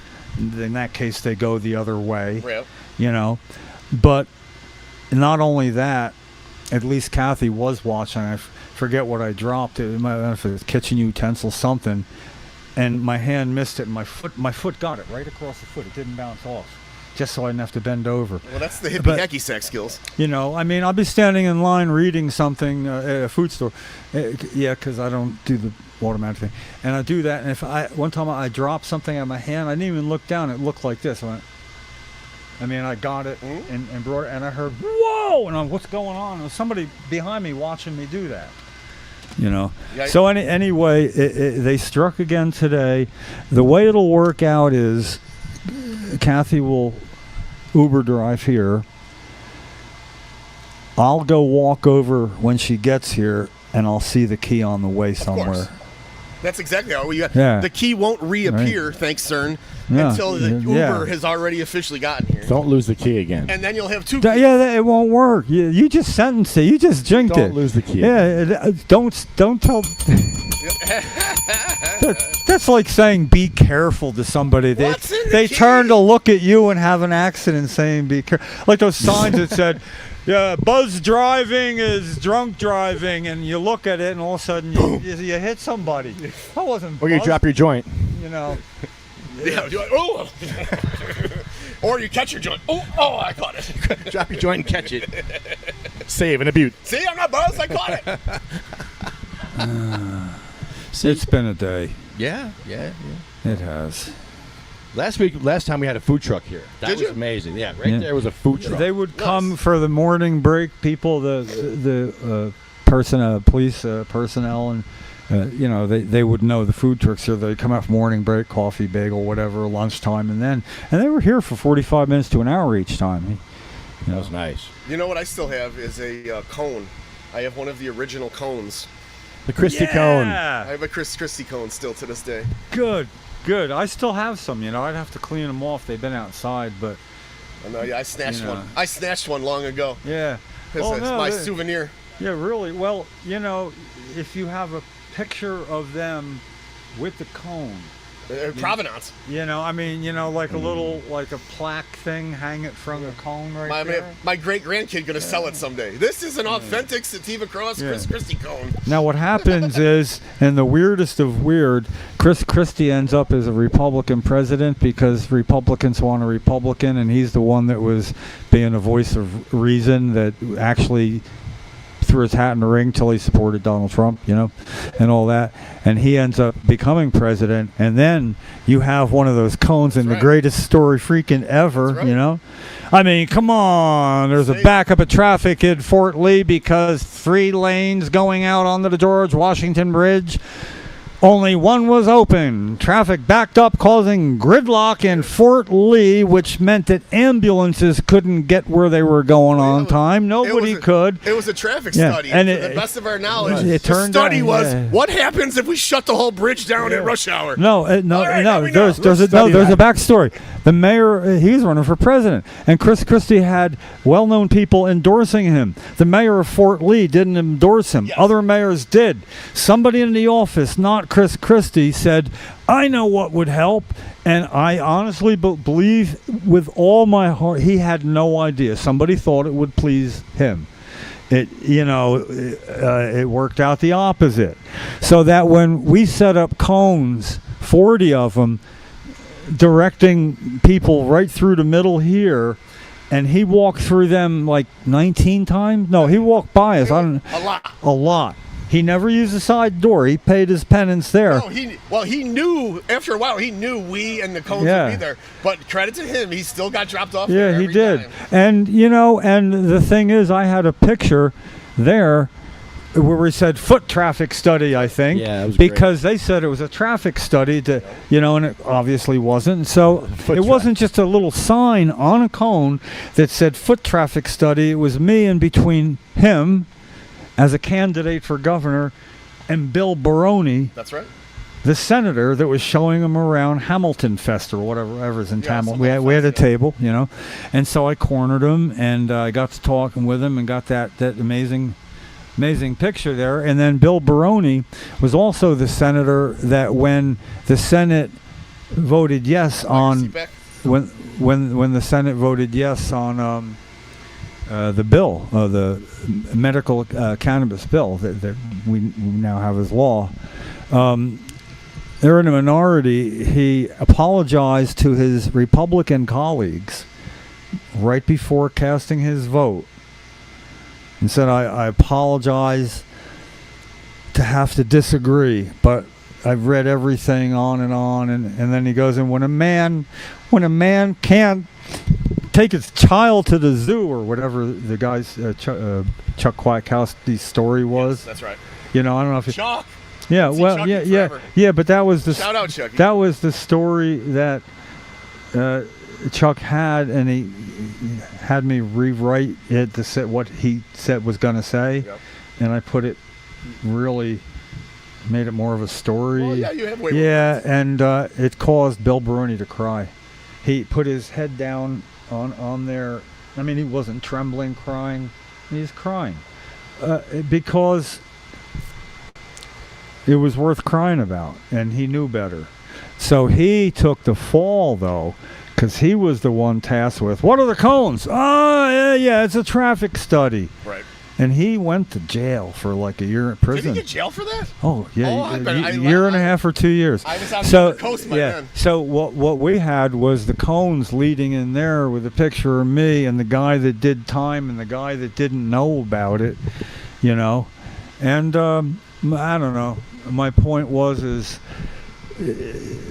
wouldn't it be something? I mean, he really has remained that voice of moderation. He hasn't taken stances on anything. You don't hear about him. I know. I haven't been in Jersey. So in long. basically, he's watching everybody inflict little cuts on himself and slow themselves down.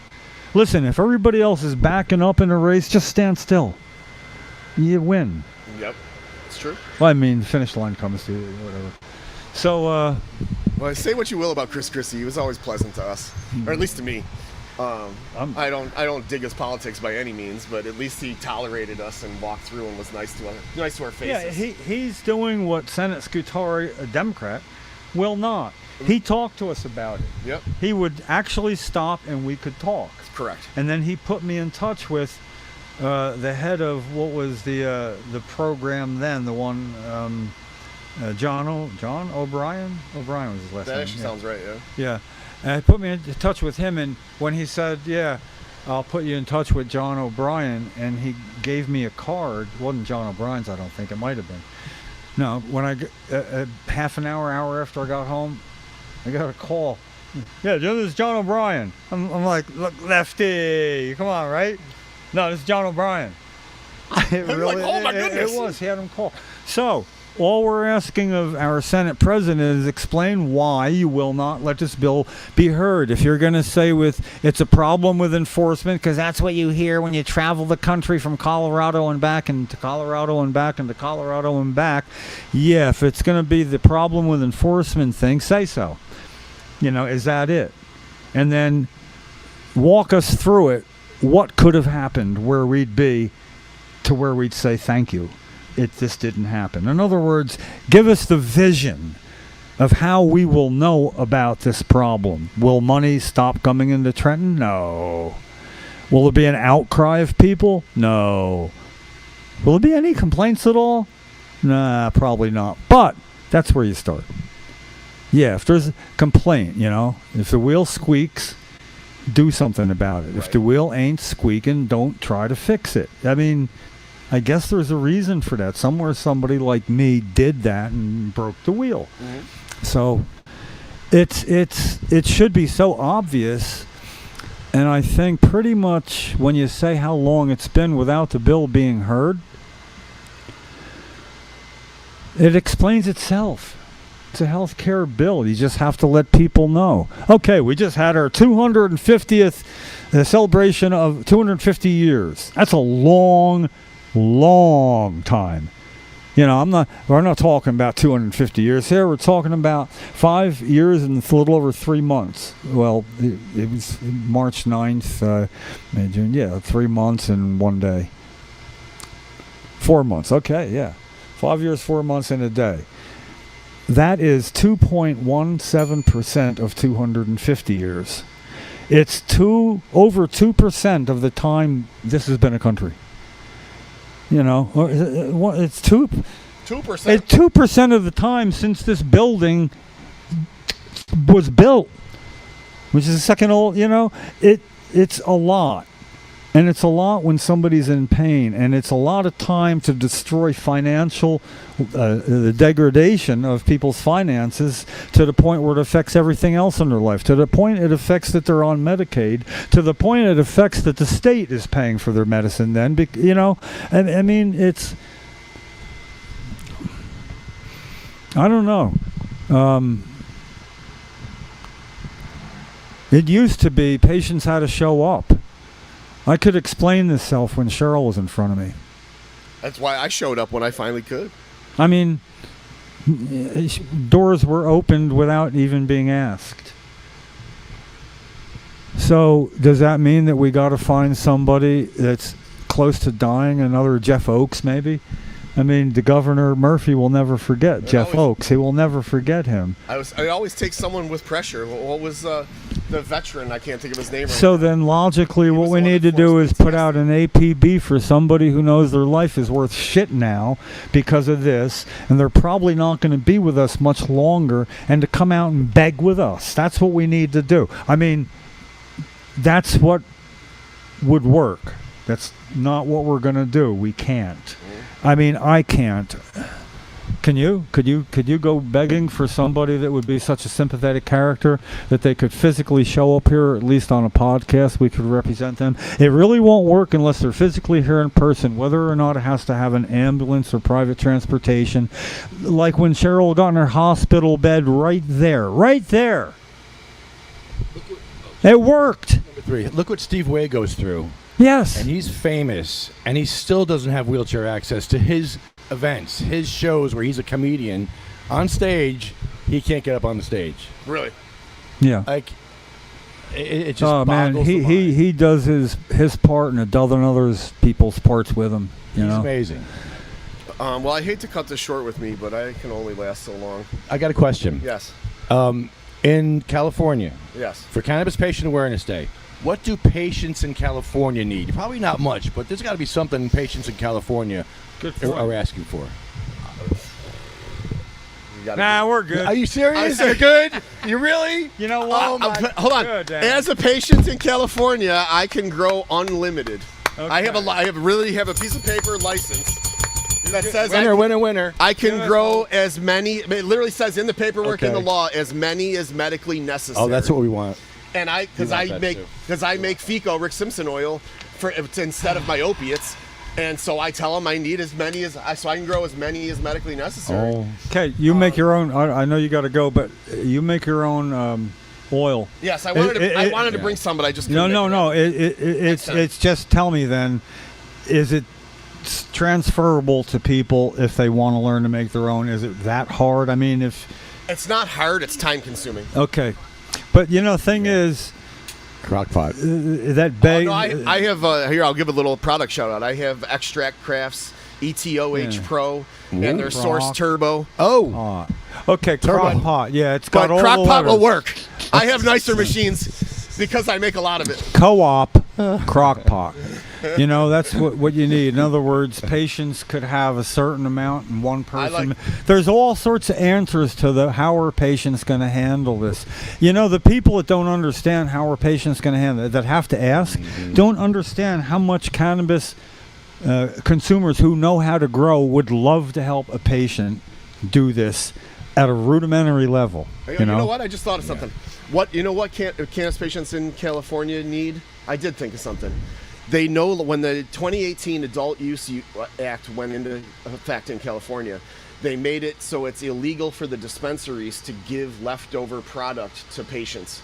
They used to have a compassionate use where the dispensaries could give stuff away to cancer patients and stuff, and they cannot do that anymore. So that's one thing that could be changed back. Jim, do you have your business Wow. cards with you? I don't. Oh, Jim. Why was that changed?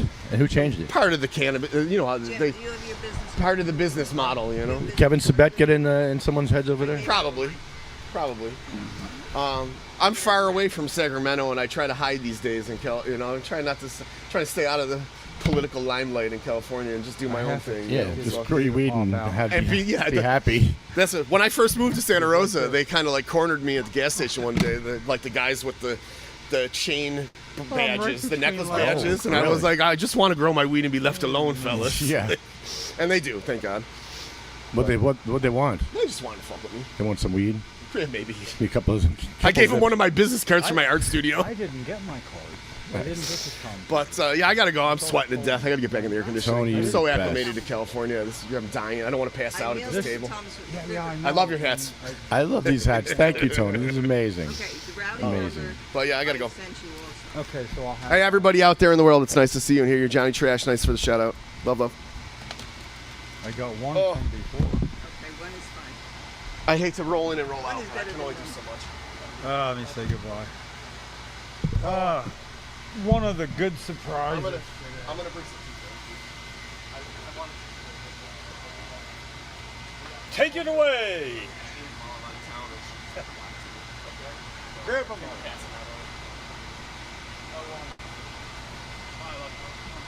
That's all right. That's so nice to see this. We have been talking to some of the community here in Trenton. There's not a lot of people out today because it's a little bit hot. I'm feeling pretty soupy. However, for the most part, people don't even understand or realize that home grow is not legal in this state. And they, of course, have a lot of deep sympathy for the patients that really need that. So I have encouraged them to get involved, and I will continue to do that. And I'll be back here next month to do it again. And please listen. Please come listen to us on Thursday nights. We have a podcast. We always have like really good guests, very well informed people from all over the country. They're interesting. They're fun. So some of them are nurses. It's like an even keel, just about. So the boys are all talking to their cohorts, and they show up all the time, to lend support to cannabis patients and to Cannabis Patient Awareness Day, which is today. We know it's 7/10, we know it's oil day, and in fact there was just a discussion going on about how to make oil. Oil is pretty easy to make, so anyone that wants to know how to make oil, you really just Google it. You just need a crock pot and maybe some coconut oil or something like that. But Google it.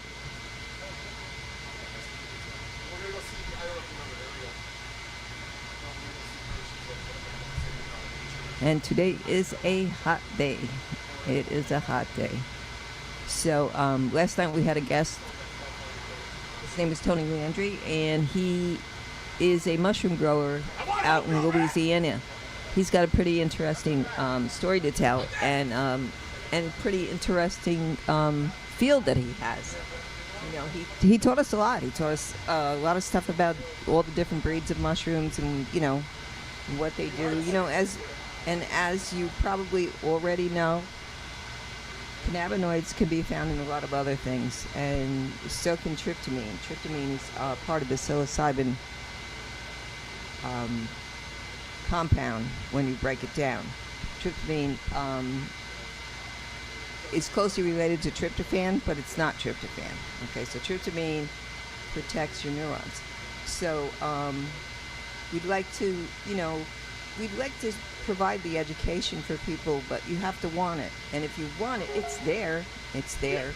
You know, anyone that says that physicians don't understand and the medical profession doesn't understand, yes, we do. We do. Some are afraid to talk about it because of the tight regulations with the DEA. And you know, mostly everybody is registered with the DEA that can write a prescription because they have to. They have to be.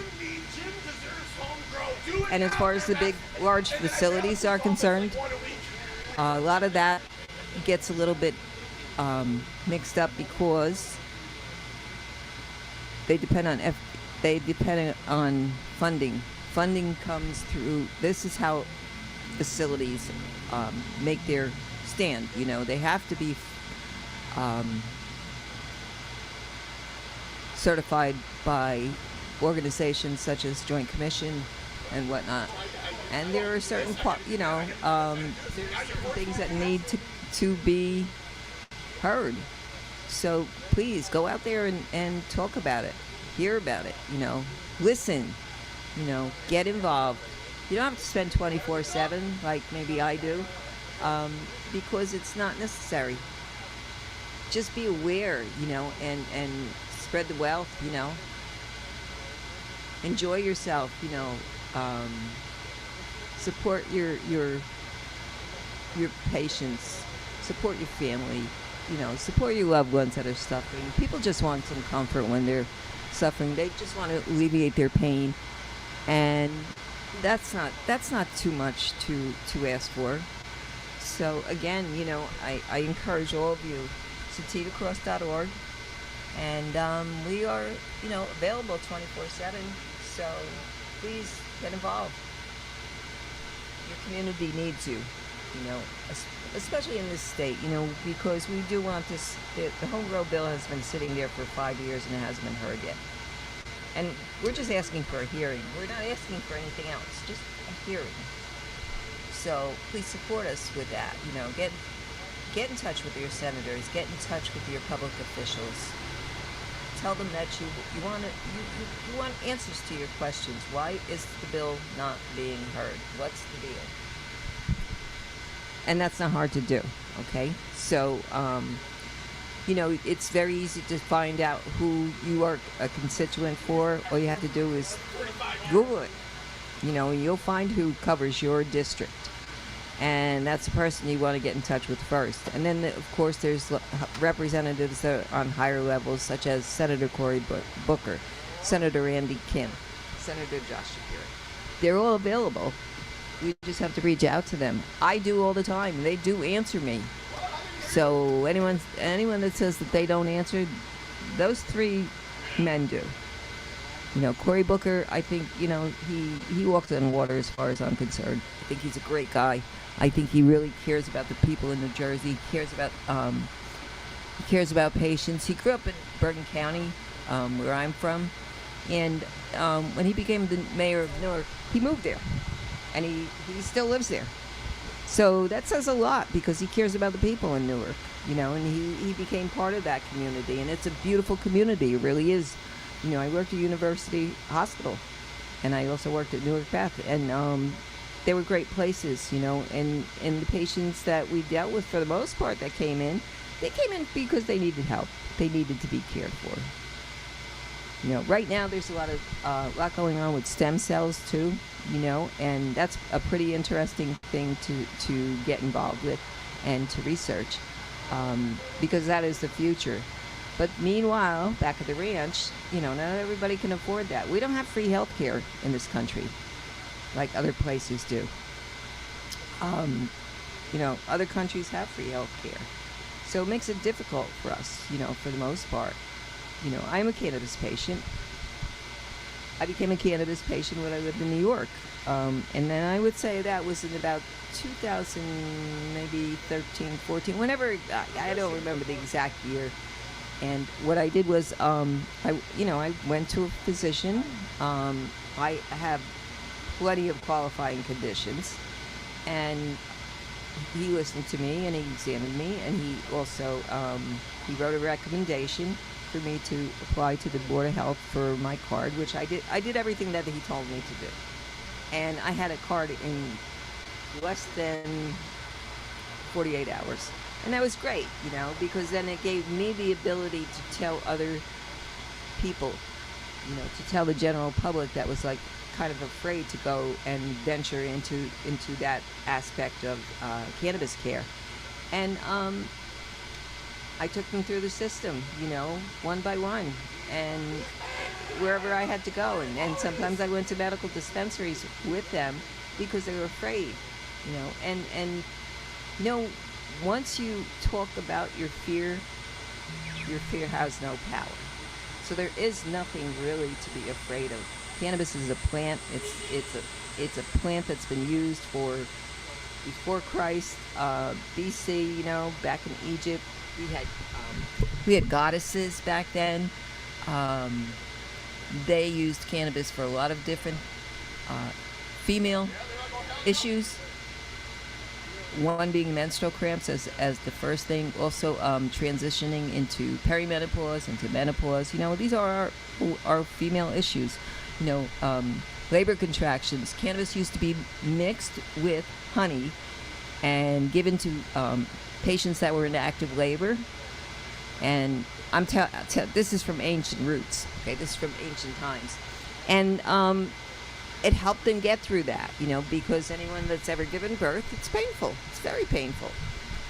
It's a different kind of pain, though. It's the pain that you have to have it in order to reproduce. So as a woman, I could say yes. That's a big factor in changing the momentum or the feelings about why do I have to have this pain. But when you're going through it, you are saying, why do I have to have this pain? Because it is painful. Our cancer patients, they go through so many terrible things. Chemotherapy is no walk in the park, and neither is radiation therapy. Unfortunately, it's what's used for cancer. And a lot of the chemo is, it's been blended differently. There's a lot of studies going on where, as a patient, you can enroll in a study that's available all the time. So I like getting involved in the studies. I like to find out what the studies show, what their factors are as far as, the placebo group and the group that's getting the medication. And, it's fascinating. It really is. The human body, we are fascinating. All of us. Each and every one of us is different. And each and every one of us responds differently to different things. So, research. It's there. And don't let anyone tell you that there's not enough research. There's plenty of research out there. Johns Hopkins has a lot of research being done. Stanford, Harvard. We have Dr. Peter Grinspoon at Harvard. He is wonderful. He just released a new book. His latest book is Aging Well, Aging Gracefully, I think. I think it's well. Aging Well. I have a copy, but and we all have the book. And you know what? I'm married to a surgeon, and my husband loved the book. He really did. So if anybody could put it in perspective, it would be him. I mean, this is a man, a doctor, who I love the picture of him sitting on Carl Sagan's lap with a big book in front of both of them Carl Sagan was holding and reading. I mean, he grew up with his father, Lester Grinspoon, being the go-to man who, when tasked with finding out what's wrong with cannabis and having a son who would get cancer as he was doing this, and he would say, as I peeled back the onion on this one, I was surprised at every turn. It was like doing a U-turn. Then you peel back another layer and you can't believe it. And then you're going in the opposite direction that Harvard had him doing this. So they said, here's what we want you to do. And it didn't come back the way they thought. you know. So basically it was reality that we were talking about before. And then when his son had chemotherapy coming because he had cancer, and he would just vomit horribly with the chemotherapy. And Lester Grinspoon's wife said, if you don't get him some marijuana, I'm going to. And he's going to be able to smoke some before and after we take him into the building. And so she laid down the law, and that's what they did. And then Lester, the way he said, you know, and then on the way home, he said he wanted to stop and get a submarine sandwich. And the way he so quaintly this is a submarine sandwich, you know, as being the turning point, you know. He had the experience, you know, the existential threat. He felt it. And there's a difference between being threatened and feeling an existential threat, and I never knew that until, oh, well, I had to look it up because he kept saying, you know, that's an existential threat to Iran. Oh, threatening to bomb them back to the Stone Ages. It's an existential threat. So, I mean, I had to look it up. And, you know, you can do that. I just asked my telephone. My telephone told me that it's an existential threat is when one feels or understands that their life is not just threatened, the existential threat, and that your way of living as well. And, you know, so it checks off all the boxes. And I lived an existential threat for a decade and 2/3, you know. And, yeah, I know what it feels like. Actually, knowing what an existential threat feels like probably allows you into the cannabis program itself, because that kind of causes a form of PTSD. You know, and when you exhibit all the symptoms and haven't been to war, it's from something else, as, you know, we found out all the reasons when we made sure that PTSD was a reason to be in the program in 2016 when that happened, you know. And,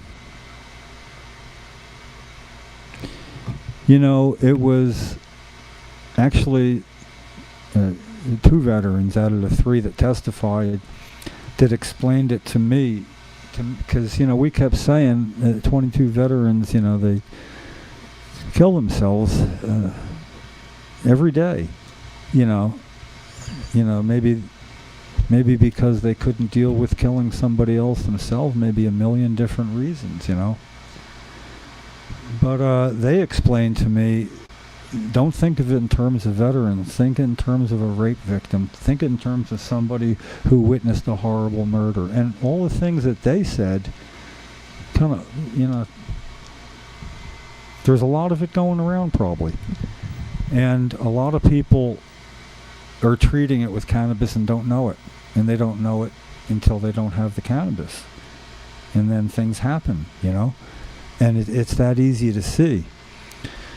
So, having been helpless at times and having listened to Cheryl cry out in pain when I had to get her change and move her stiff body from side to side to be her healthcare worker, I had to listen to her try not to whimper like a wounded animal.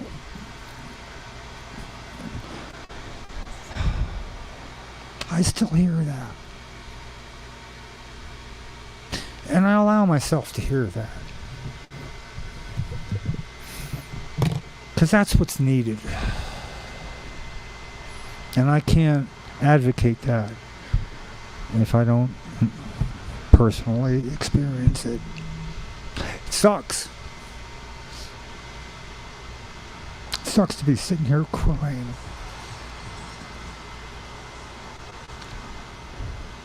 So, let's do something about it, you know? I'm not pretending. If I was, I'd go to Hollywood and I'd be a world-class actor. It's that important. I would suggest I don't know what to suggest. I can suggest that you find a family that's going through this and ask them about it, and then let them even open the door a crack as to how it feels. There's no more helpless feeling. It's a weed.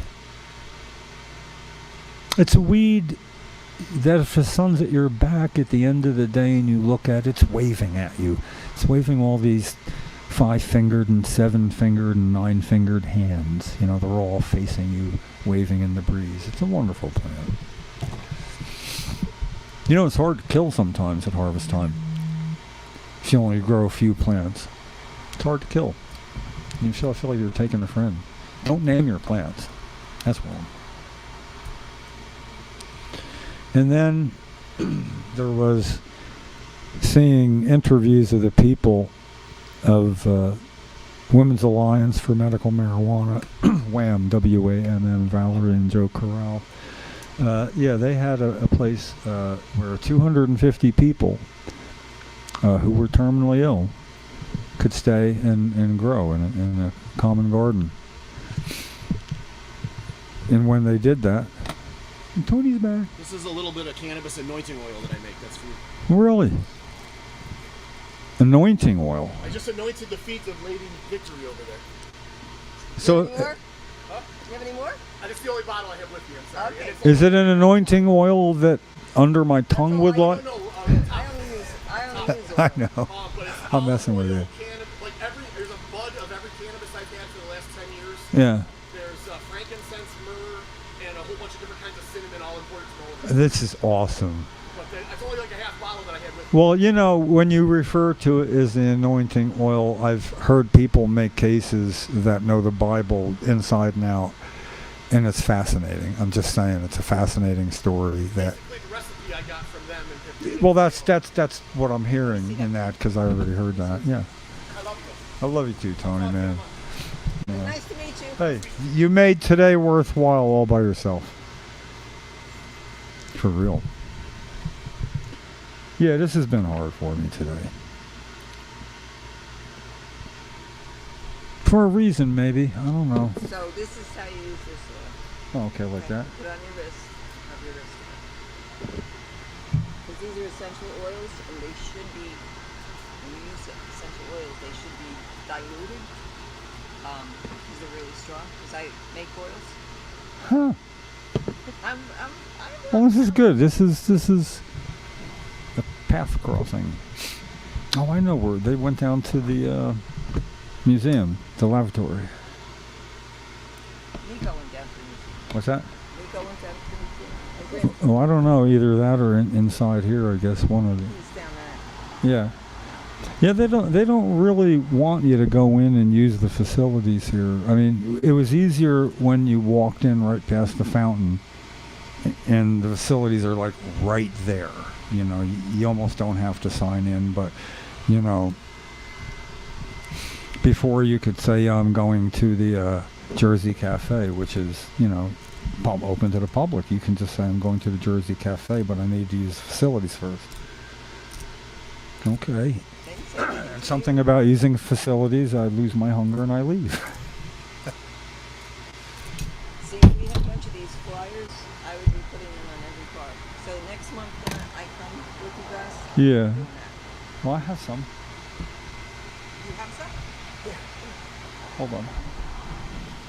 This is, I'm not supposed to put this on here, but I have a top, but it was open. The plastic, yeah, in that plastic folder. Yeah, I mean, there you go, it's right there, yeah, right on top. I can take these? Yeah, that's why I brought them. I brought them for the little table that we put right Okay. where all that is. I'm just going to put them. Yeah, go for it. There we go. I actually had something and knew where it was. Awesome. My day has turned. Oh, good Lord. Yeah, awesome. All by myself here. I can say whatever I want now. Well, I shouldn't have to be here. Shouldn't have to be here. But Sativa Cross will be here, as we are now, the 4th Thursday of every month through October, and then on Thanksgiving. You know, there should be a way to get people who support us even a little bit out for one of those Thursdays. I'd like to pick one, not the one that's coming up in 2 weeks. And August is always dodgy because it can be so damn hot. But maybe that would be the one where we figure out what it takes to get people here. Now, I have an idea. It's worked in the past. According to New Jersey law, one adult can give another adult up to 1 ounce of cannabis. You're allowed to possess up to 6, but you can exchange one for no money. No money. So obviously, you know, you can't regulate that either, Senate President Scutari. How do you know no money's being changed hands with a 1 ounce here? You know, that shit's happening all the time. But for not exchanging money, what would the exchange be for, and what would the amount be to ask people to show up and smoke some cannabis here in front of the State House because it's legal, especially if you're a patient. You can smoke anywhere you want, really. But there's no pushback because we're quite peaceful. You know how that marijuana makes peaceful. Not feeling it moment, but you know. I've always wanted to consider saying, yeah, you show up and stay for an hour and you get a certain amount of cannabis free. Now, there are people that peel off bills from a side pocket like I have in a strong box. You know, I mean, they're at a different level of what's pocket money. So if I could find, and I do know some people who love the idea, they'd love to see that happen. You know, we're talking about a moderate goal of getting 50 or 60 people out here. People would come out for the 420 celebrations when we went across the street, and the state police would allow everybody, back in the day, a decade ago, to go across the street to really the Trenton side of the street, not the New Jersey controlled side. And the state police would not intervene or say anything for about 20 minutes or half an hour, and everybody gather and go away. So to come out and hang out and be at the podcast, and we could even just be playing a lot of music that day to make it fun. You know, you bring a chair, bring your own tent top, sit around, spread a blanket, do whatever you want to do. Watch people come and go, watch legislators come and go. Just, you know, hang out and support us. Yeah, we need a head count one day. And quite frankly, if we can't get a head count one day, I seriously have to question why I'm still doing this. I've been advocating for medical marijuana in New Jersey. At the federal level, actually, I got my first letter from my then Congressman Frank Pallone, addressing my concerns about this issue and inquiring into the Department of Health and something else in Washington. But I didn't get involved in New Jersey because federal law had stuff going. And I got involved in New Jersey then, well, I guess because somebody had to. Anyway, we're picking up here where we are now in the dialogue between me and me. Where were we? It is basically, I'm floating the idea that we need a head count one day. We need visible support. We know people support us, but it breaks my heart that we can't really get people to understand that.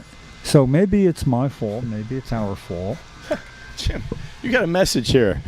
Jim, it's from Jim Miller. You having a conversation with yourself here too? Did you find the key? No, that would be Kathy, right? No, it's you having a conversation with yourself. Hello, hello, hello. No, that's what would be. Yeah, so you did not find... That's coming from my computer. Oh. That's Jim Miller talking to Jim Miller. Yeah, well, answer. Can you answer? You just did. No, but, I mean, can you put it in print? Okay. That's Kathy using my computer, or the computer. She's looking, I sent her there to get your the message that you sent on how to get on here. Oh, okay. What should I say? Are you watching now, I hope? What should I tell her? What I'm going to do is I'm going to go really give it a good last look, but no, unbelievably, I have not been able to find the key. Okay. I'm going to search because maybe we can get the Uber called off real quick. I'm going to go walk the trail from here to the car. It's like right there. Under the car? Under the car. In the trunk? No. I'm good at losing things. I'm good at looking for them, too. I got experience. I know what works and what doesn't, and this is impossible. Well, I am going to thank our sponsors, and I'm going to... actually, Cindy and Bob are here. You'll see them up the street, actually, as well. But I'm going to start the list. Oh. It's time because I see a lot of places where a lot of these people stood. The people on our list were standing right in front of us here. Yeah. Right in front of us. Right here.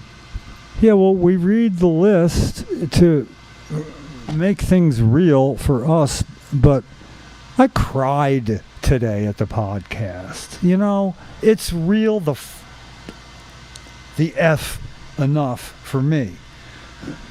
I'm being affected by the reality, and others aren't, and while they're lucky, what I'm suggesting is maybe we should see if we can get a response. If we set something up, say 6 weeks ahead of time, like the fourth Thursday in August. You want this podcast to continue, come out, and we'll see if we can't lure you out with a free fat joint if you stay for an hour. What will it take, 2? Why don't you negotiate us up if you can to show up, you bastards? Get out here. What do you got to do? Burn up, pop up. Yeah, burn up, pop up. But honestly, I don't know that I want... I mean, I keep it up for the patients to be here. We're not here for a crowd today. We're not here... There's no legislators here. Nope. Oh, you know what? There won't be in August either. Nope. They have important vacations to take. September, then. That's good.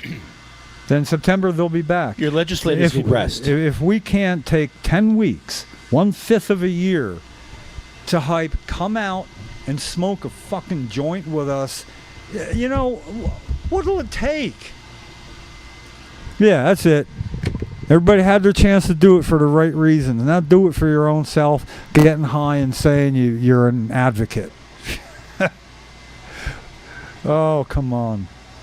Yeah, honestly, I just can't do this forever. 1 second. 1 second. No, you got all the seconds you want.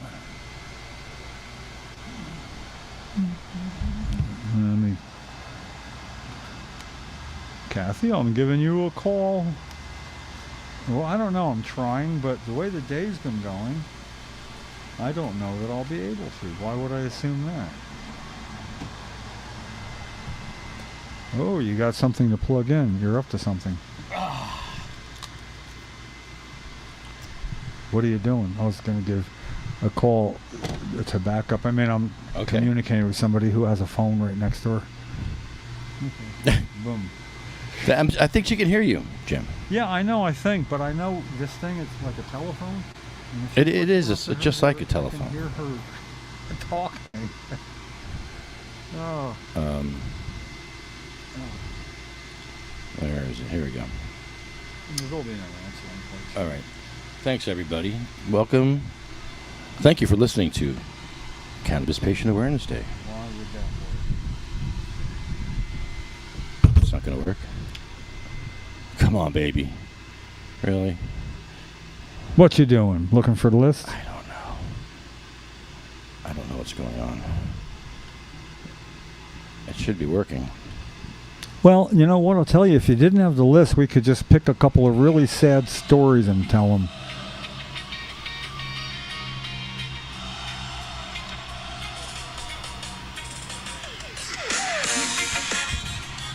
I know what happened.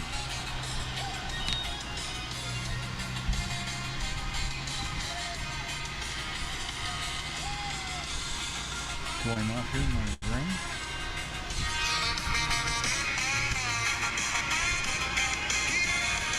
No, this is not it. I'm having technical difficulties. Yeah, it's my fault. I got an electrical interference thing going on. It makes keys disappear. Yeah, this. Hello. Yeah, my phone's not ringing where I can hear it either. Let's try it again. Can we try that again?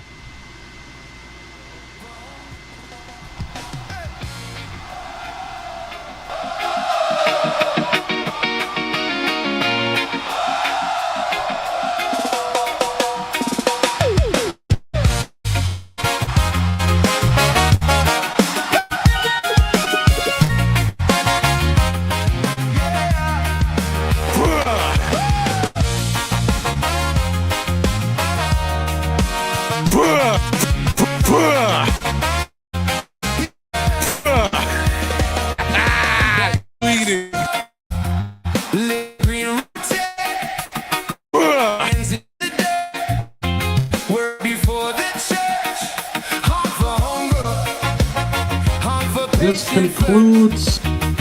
We keep it simple. This concludes. Things work. This concludes our podcast.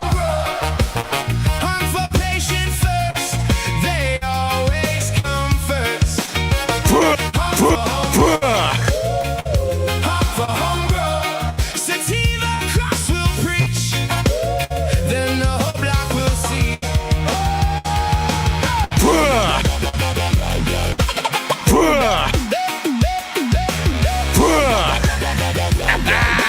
You eat it.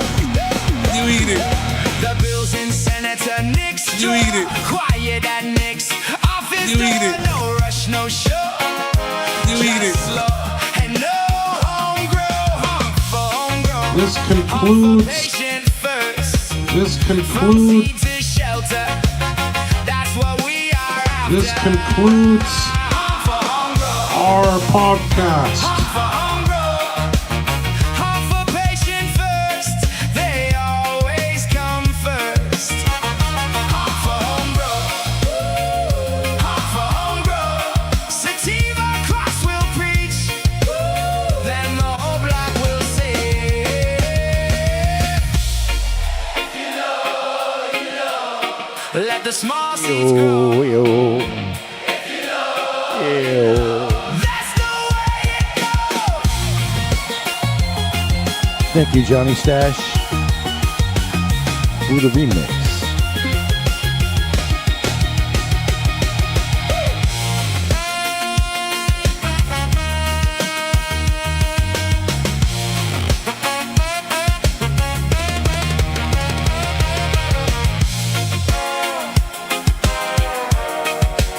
You eat it.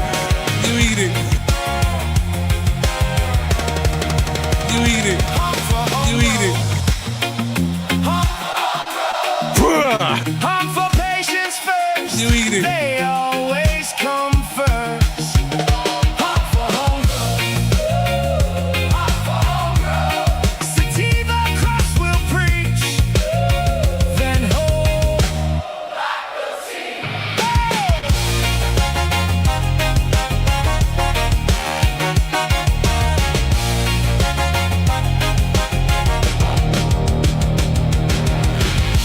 Hope Jim finds his keys. I hope Jim finds his keys. Nothing more stressful than losing your freaking keys. Losing your keys. I've had. Yeah, no, I know. I get it. I think we've all had moments where we've lost our keys, or then subsequently our mind. You lose your keys, you're going to lose your mind. That's what happens to me. Because my keys are my everything. Or my wallet, which is like a rubber band. I have a rubber band as a wallet. My life is so easy. So simple. Cindy, can you grab a microphone? I want to hear what's going on with you. What's here? Grab this one here. There you go. Hi, Cindy. Hello, Lefty. Hello. How's everything going? It's going okay. Yeah. Still the same. We're still here fighting for this. I know, it's just- insane. Yeah, why? It doesn't make any sense. It's stupid. It's supposed to be legalized, right? But we're No. still not allowed to grow it. We have to buy from dispensaries. Okay. I'll tell you, some of the dispensaries, there's stuff you find mite webs and. Ew. Yeah. Well, remember we had that show 8-9 years ago when it first all started, and we were giving names to the little corpses that we were finding in the buds. Yep. And they didn't change anything since then. They don't have regulators that go in and check and make sure everything's pure, safe. Well, they have a union, and the union should kind of step up and make sure there's more meetings, safety meetings. More definitely. meetings. That's what we did in the corporate world. We had more freaking meetings than you can imagine. And Yeah. You just They should have people, go in regularly, just make sure everything's clean and up to par. And you should hear the cleaning they do. I know people that work at grow facilities, and most of the time is spent cleaning. Oh, okay. It's all cleaning. Like if you're a good facility, They have to. you're cleaning all of the fans, Oh, the yeah. the Gotta intake, make the sure outtake. there's no mold, there's no bugs, Yep. and all that kind of stuff. But, Ridiculous. we should have the right to grow our own. That makes no sense that they're still arresting people. I can grow shit weed too. I Yeah, mean, some of the exactly. weed we're buying is shit. Oh, definitely. Pure leaf. Oh, and the prices. Oh my God! I don't know why I renewed my script, but I hadn't renewed my script since September 2025. I know why. So you can sit there and smoke weed in public. That's why. Well, yeah, that. That's the only reason. Right, because when you go in, you're really not getting any breaks. They say, oh, you don't have to pay taxes. Yeah, but it's still, priced so ridiculously high. And it's shit weed, and you can't look at it, and you can't touch it, and you can't smell it. No touchy. Yeah. No looky. No smelly. They should have samples. Just get out of my store. You bought the weed. Get the hell out of my store. Right. You hippie. Whether it's good or not, they don't care. No refunds, no returns. No refunds, you damn hippies. You already opened that. You must have put those bugs in there yourself. You little cancer patient. Get out of here now. We're done with you. I haven't been in Cure Leaf in a year. Well, congratulations. Nothing that benefited me. You there. ain't got shit down here. You got. Where do you go to get good weed around here? Well, actually, we did find a good dispensary, and it was the first one that we were really happy with. And it's called NAR. NAR. NAR. You got to find good deals. Yeah. How much is this, an ounce? Yes. How much was an ounce? Well, actually, it was a half ounce, and it was about $60. That's not, okay. All right. Yeah, and All you right. see the percentage on that? All right. It's like almost, I think, 28%. Has a nice smell. Oh, that's lovely. Very lovely. Oh. Right? And the people there are really, really good. Really good. We had a great time. They had a grand opening party. Uh-huh. And they were giving out all kinds of free stuff. So if you spent like $75, they gave you a goodie bag with samples in it. I got a goodie bag with a quarter ounce of some really good stuff. And then, nope, it was an eighth. They gave me a free eighth. They gave me a syringe of the RSO. And then they gave me a bag of gummies and gave me some medicated chocolate chip cookies. Hey, Bob, what'd you get in your bag? Bob got some different stuff in his bag. He got an eighth of some good stuff. He got some gummies. Bob's He got a brand some new bag. cookies. What else did you get that I didn't get? I got some tincture. Uh-huh. Tincture. They gave me the oil. Quarter ounce is some really good stuff. It was actually an eighth. I messed up that too. Quarter though. Yeah. It was really, the bags were nice. I can't spend a lot of money on weed. $100, $120 is in my price range. That's Well, good. $75, get a nice half, and they gave you this really nice sample bag with a bunch. And it was 30% off for new members. And you're a patient. They should give you a discount for being a patient. I could get a patient. They don't stack them, but I think they were 20% or 15%. Patients don't get that big of a break anymore. You also get points. You can build up your points. Yeah, you build up points. You can get discounts and more money off your weed. So we're going to start reading the list, unfortunately. Already. Yeah, the list is... Getting longer and longer. Yeah, it is getting longer. This list sucks. Yeah, I know. It's sad. This is worse than... As bad as Jim's keys lost right now. This Is list he worse. still looking for his Yes, keys? he is. I looked in there, Jim, but look again. They gotta be around close. Bet when you start cleaning up, you're gonna find this. It's under something. It's always under something. Did he put them somewhere? Did he check all his pockets? Did you see the size of the buds? That's a very nice bud there you got there, Cindy. Wow. Yeah. Wow. What are you doing? You rolling a blunt? Rolling a I'm joint? rolling a joint. Okay. Yeah, not bad, right? Wow. But yeah, I recommend NAR. They were absolutely the best place I've been to. Very, very helpful. I look for deals all the time. whenever Oh there's a yeah, they deal. had the best deals. They even had ounces for $112. Yeah, that's my price. Yeah, that's Because cheap. with my discounts, I can get it down to like $90 sometimes. Right. You know, and it's helpful. Yeah, sure is. I'm broke. There's not too many dispensaries that have deals like that. Yeah.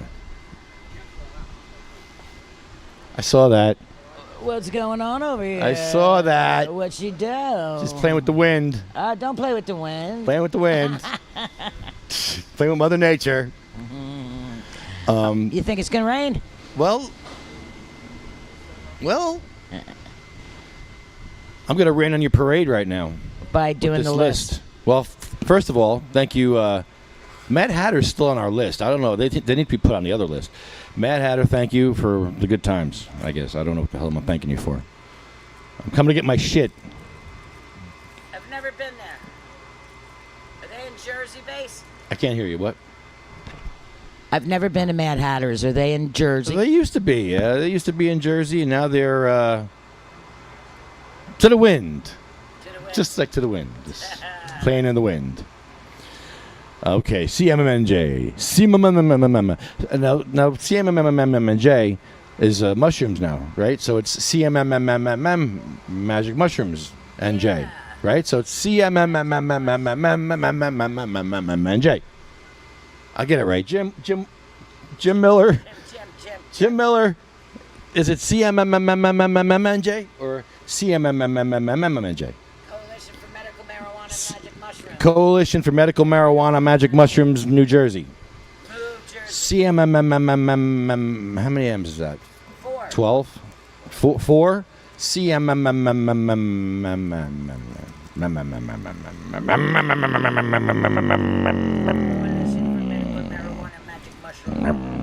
We get silly before the list because this list sucks. It's our fucking friends that died on this list. We need a magical It sucks. mystery I tour. need a magic mushroom to read this list.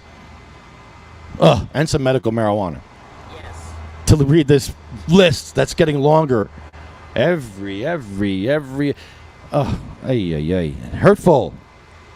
But first of all. You know what? I still have the sticker that says Sabrina Rose on my stove. I never took the sticker off. It's been up there for, oh my God, how long has it been, Lefty? 2013, 14? Yeah, it was a while ago. I'd say about 13 years ago. Oh, man. Yeah, time. It's going by too quick. Losing too many people. That little girl would be a teenager by now. Yes, she would have been. Sabina would be a teenager. Yup. Wow. Well, thank you, CMMMM. I can't get through this name. CMMMMM. I think you added a couple extra. You sound like a motorcycle now. UFCW. Thank you, UFCW. Arlo Glass, who was just here. Tony was just here. Tony, thank you. Arlo Glass. He said to give me a hat. I got a hat. These are the best hats ever. He said give me a hat. You got a hat. Okay, cool. OprahMachine.com and SativaCross.org, where you can donate $1 million to our organization. Please go into your parents' room, grab a check. Grab a check and write it out to Sativa Cross and leave it blank. We'll fill it out for you. Sign it and send it. Why are there two bells? Why are there two bells on the table? Wait a minute. Oh, there is two bells. Jim, why is there two bells on I the guess table? so. If you say something that I want to bang you out. Did I bring another? What the? Mandela effect. You found the Jim found the key. Jim found the key. Yay. All right, how's it feel, Jim? Okay, no, let's but talk let me about it. find- Well, Bob and me were looking through everywhere we've looked, and I realized the only other thing I did here was I plugged in, because I can run quicker than Lefty can run. Neither of us can run. So I went back and searched it, because that's what you do. And I was actually looking along, focus. Don't just walk and do. You know, go food store. You say, where is it? It's in front of you. Oh, shit, I didn't see it, because I'm not thinking about it. I'm thinking I was thinking about it, but I'm not. It made sense. You know. The key. No, it actually made sense. I know it's tough to understand, though. But we're talking So about the anyway, I got back there, and I walked all the way up to the plug. And I'm like, well, I'm not here to unplug it. And then I looked, and it's laying there right where I would plug it in. Oh, yes, I desperately want this. I almost said need, but that would want. So here's what happened. You eat it. It wasn't there before. There's a way, somehow, a karmic way, things can be moved by himself, you know, just to mess with people. Telepathically. I'm not swearing today, consciously, you know. So I'm trying to call Kathy off for a ride, but she's not answering the phone. But, Well, that's good. Yeah. You got good news before our sad news, which I like. I was trying to get the I car like to it. start beeping its horn. Make it go. know? Yeah, make it Like that. Make it go nuts. But it's not Hit the working. red Maybe button. it's not my key. Red button. Red button. Red button. Red button. There's Jim Miller. Oh, Jim Miller hold Show. on. Quiet. Jim Miller. Can you hear it? Jim Miller. No, through the headphones? Jim Miller. Yes. Jim Miller. Jim Miller. Jim Miller. Jim Miller. Jim Miller. And you can make it stop, too. Cool. You can make it stop. Make it stop. The irony is this. Do you guys use my phone here? I gotta get something to drink. Yeah, Can you leave your phone? you can. We're ending the Yeah, Brandon. I'm staying for long as it takes. I'm dehydrated. Okay, you know what? I'm putting it in my pocket. No. No, don't do No? that. Don't do that. Nope. My phone has never escaped from my pocket. It has landed on counters where I've paid for something with money below. Yeah, but my you will phone. escape from the table. You will walk down the street, and that will kill them. Yeah. Oh, you know what? I'll put it in my folder. No. No, I can do that. It's clear. Just don't make. Apparently, I can't. You can. You're not doing it. Oh, by the way, check this out. All right. We should do double bells. We have two bells today. Oil. That's my stunt. Did you see this Oil. line right here? You eat it. See You how- smoke it. Now, if you take that and cut it square and made it like a wheel, when you turn it around, you see 710 at the top going over, and then on the bottom you see oil going. And all it takes is that one extra black line outlining the color to make it stand out top and bottom. Some of my best work. We're going to have to make something where it does spin around. I did spin it.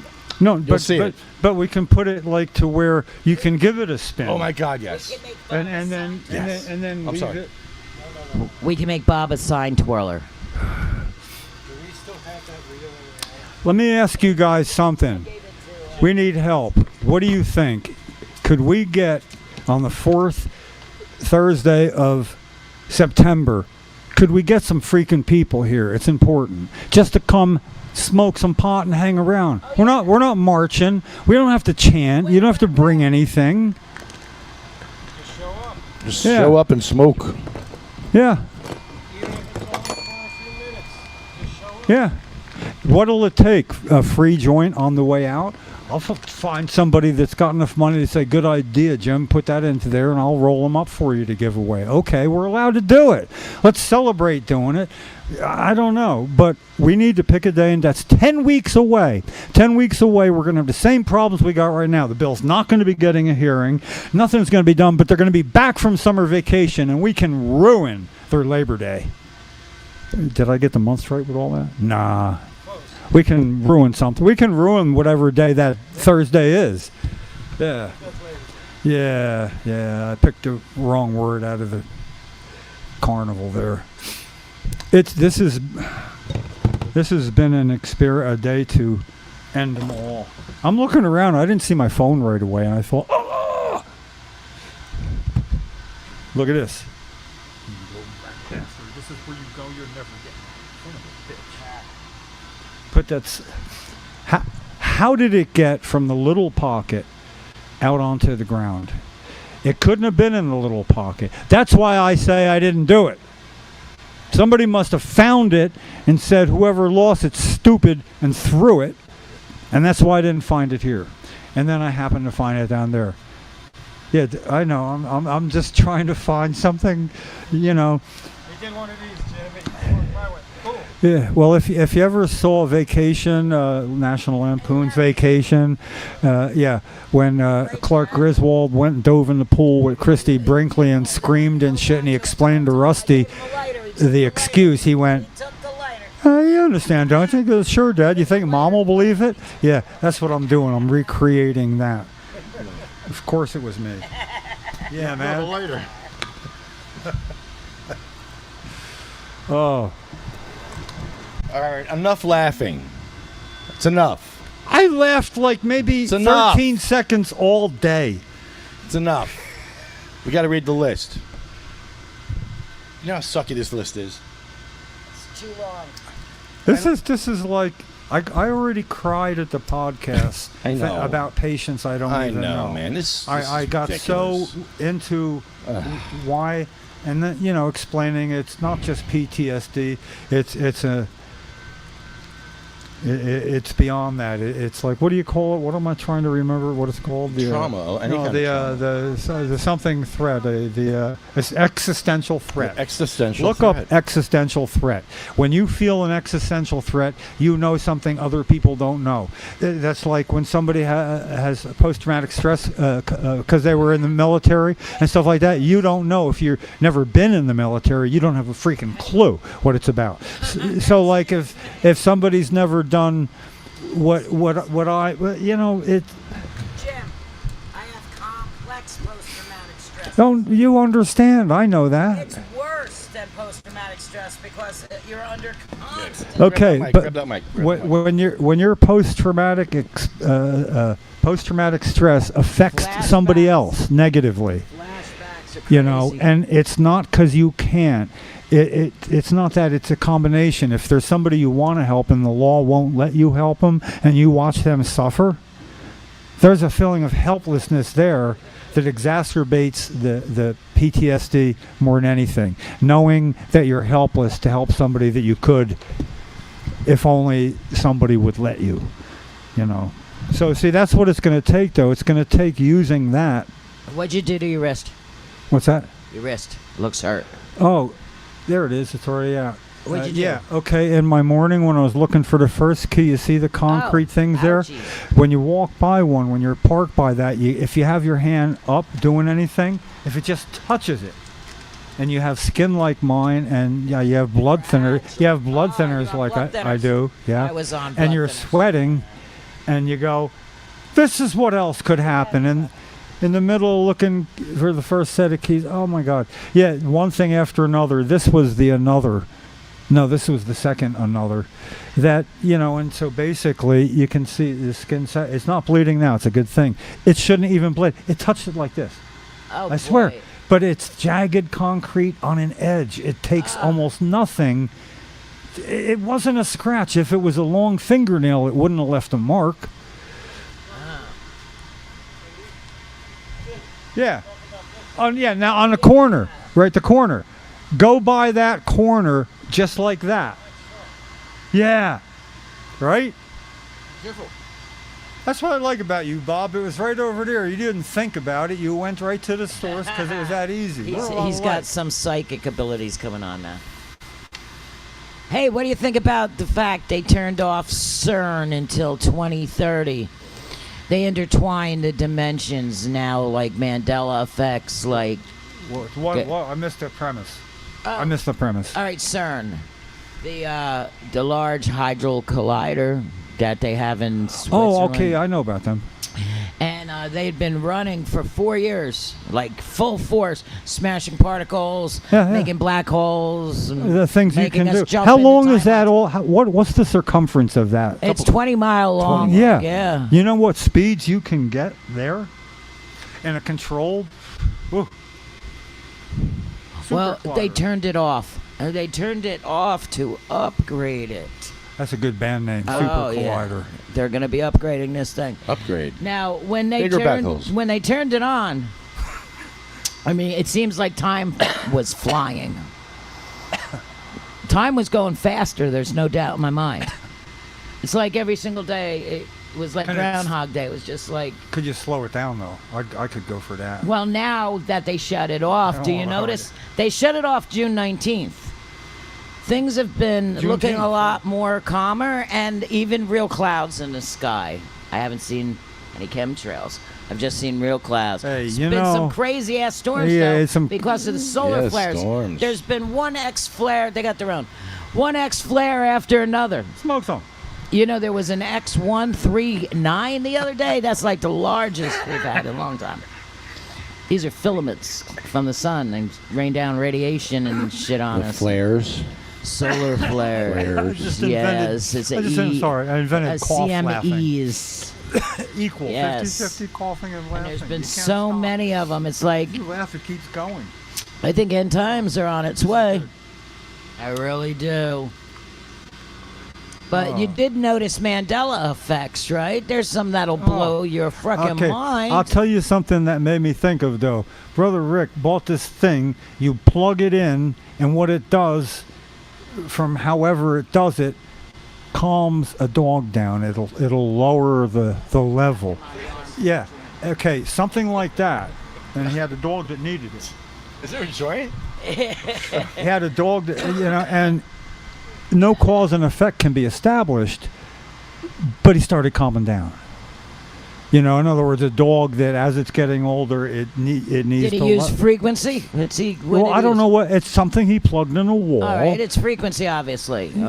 So maybe... Frequency can do a lot of different things to the brain. You can change, I poo-pooed different it. signals in your brain. I've never said that before. I had to hear how it sounded. I poo-pooed it. You eat it. You poo-pooed it. Yeah, I poo-pooed it. Okay. I try to say something every day that I never say. I really do. Try to make up words, huh? Of your own. No. And you're going to label them like Paris Hilton did. Here, you know what? I like when somebody says something like don't make up words or something like that. Often, and this is like really slow, but often I can come and go, what does poo-poo-ing something mean? Oh, you're having a relationship with your AI meta? Or is No, this is my guide. This is my guide dog. Oh, gosh. It guides me. I say, which way should I go?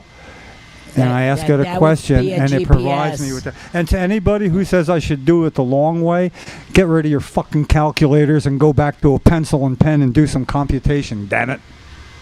I don't want to hear about that. Meta AI is pretty cool. They can help you do anything. But to say that, okay. Like, what are you looking up? What does it mean when somebody poo-poos something? They shit it up. Let's see what. I bet they shit it up. Am I right? No. When somebody poo-poos, poo-pooing something means they are dismissing, ridiculing, or brushing off an idea or suggestion as to being silly or unworthy of serious considerations. AI rules.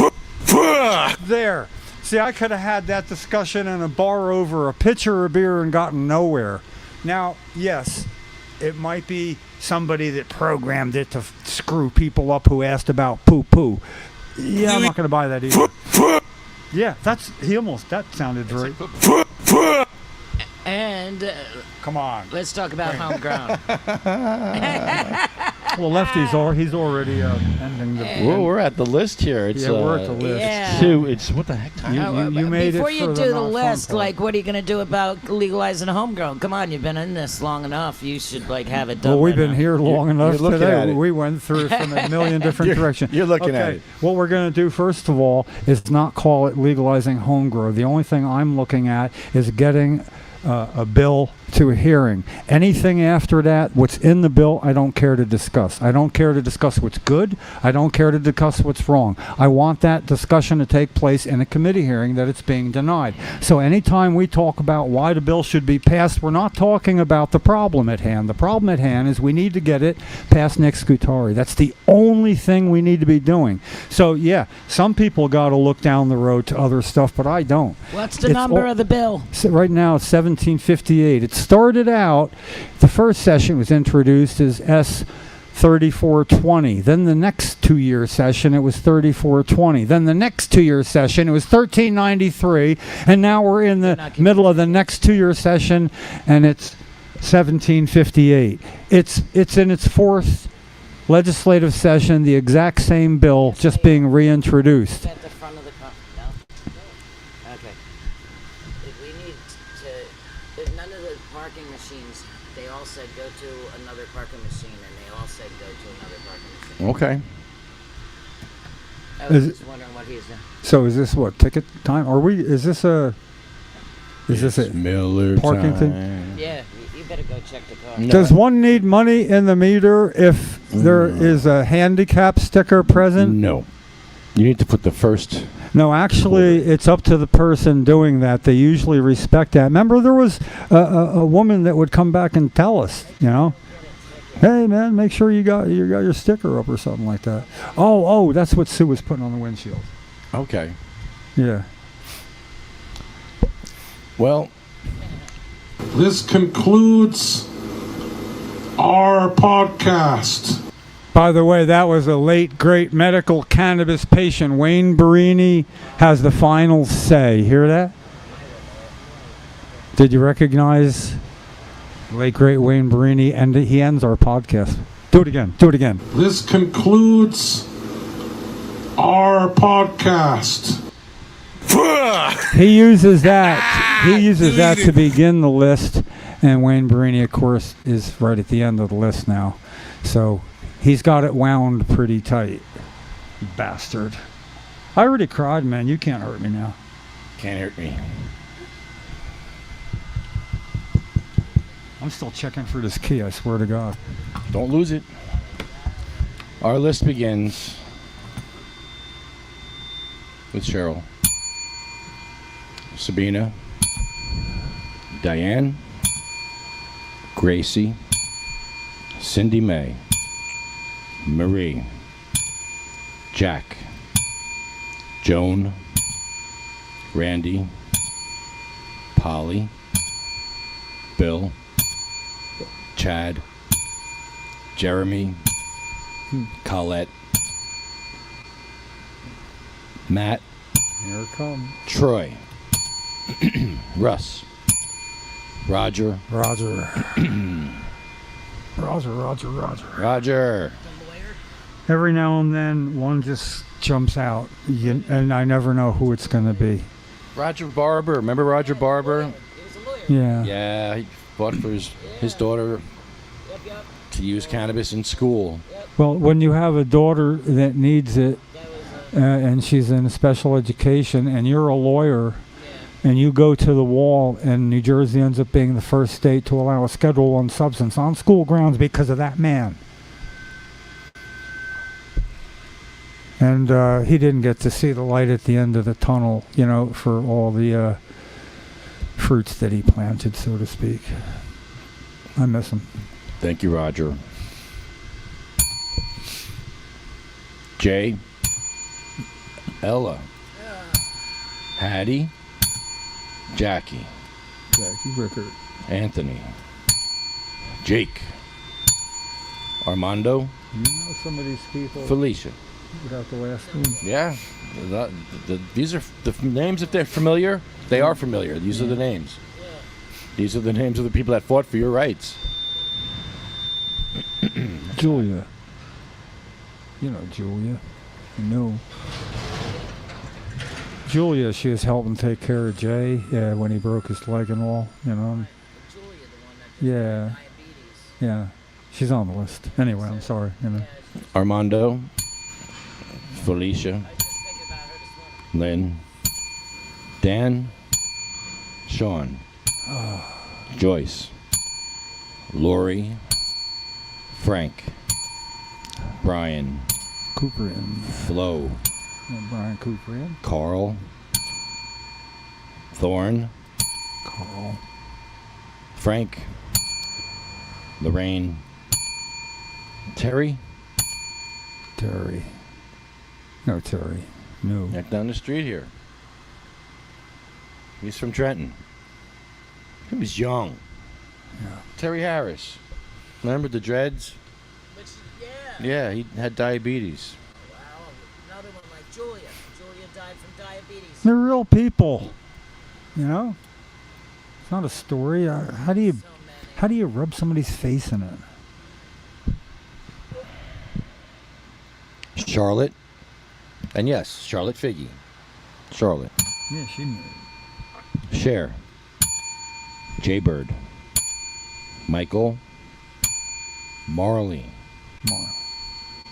Yeah. Marley, he suffered, man. He went Not through- that many Marleys, so, you know. Yeah, this is supposed to hurt. Mm-hmm. Love to hear him sing. Yeah, it's supposed to hurt. They were real people, good people. Colette. Oh. She came out here a lot. Yeah. A lot. Mm-hmm. All the time. Brendan. Red. Rico. Lou. Becky. Wanda. Chip. Paul. Lisa. And that's... Where is she? Where's Sue? That's Sue's sister. Lisa's Sue's sister. Marcus. Gary. Gary Sage. Julia. Wayne. Waxy. Joe Marie. Paul. Jeff. Oaks. This concludes our podcast. Thank you, Wayne. And Wayne. On the list.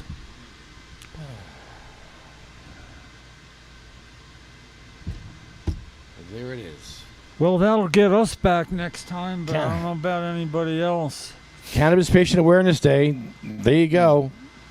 There's some awareness for you. How many people is that? Like 70? It's less than 70, not much. Right? Yeah. There's been, well, I actual counted was 61, but There's been a few since then. Oh, well, it's kind of obvious. yeah. A lot of people from here died. Yeah. Even like Dan Corvino. He got attacked on a bus. Oh, wow. He was out here. When he got his head Yeah. He's still not right from that. Yeah, he's still. Yeah, actually, we could go through the list, and I wonder how many people came to a podcast here. A lot of them. A lot. That's how we know them. That's why they're important to us. Yeah. Well, anyway, I think it could be. Everybody will share a little blame in almost anything, even if it's 0.2%. You know, because they missed one meeting, whatever. You know, the thing is, to solve this, I'm not going to be comfortable. I would like to make an effort, and, you know, weather cooperating, you know, usually does, to make your fourth Thursday in September podcast. I'll talk about it all summer long. And, you know, come out, light one up out here, you know? Because basically, I have my limits, you know, and when I'm at a dead end for too long, and when I'm going to be 75 next year, it's like a live free or die thing. You know, get it done or I'm out of here. One of the two. You know, I'm not going to stay around throwing good money after bad and end my life a failure to not be able to get people. But maybe it's because I didn't try hard enough. Notice how I'm looking for someone to blame it on. I'm only fucking with you. I don't think I tried hard enough. I think, therefore, it's, when I say we, I'll take the majority of the blame. I freaking knew better. And it's 5 years now. I'm feeling bad about that. I got to play makeup. So I have a plan, you know, but between trying my plan, which doesn't even involve anybody else, so it's, you know,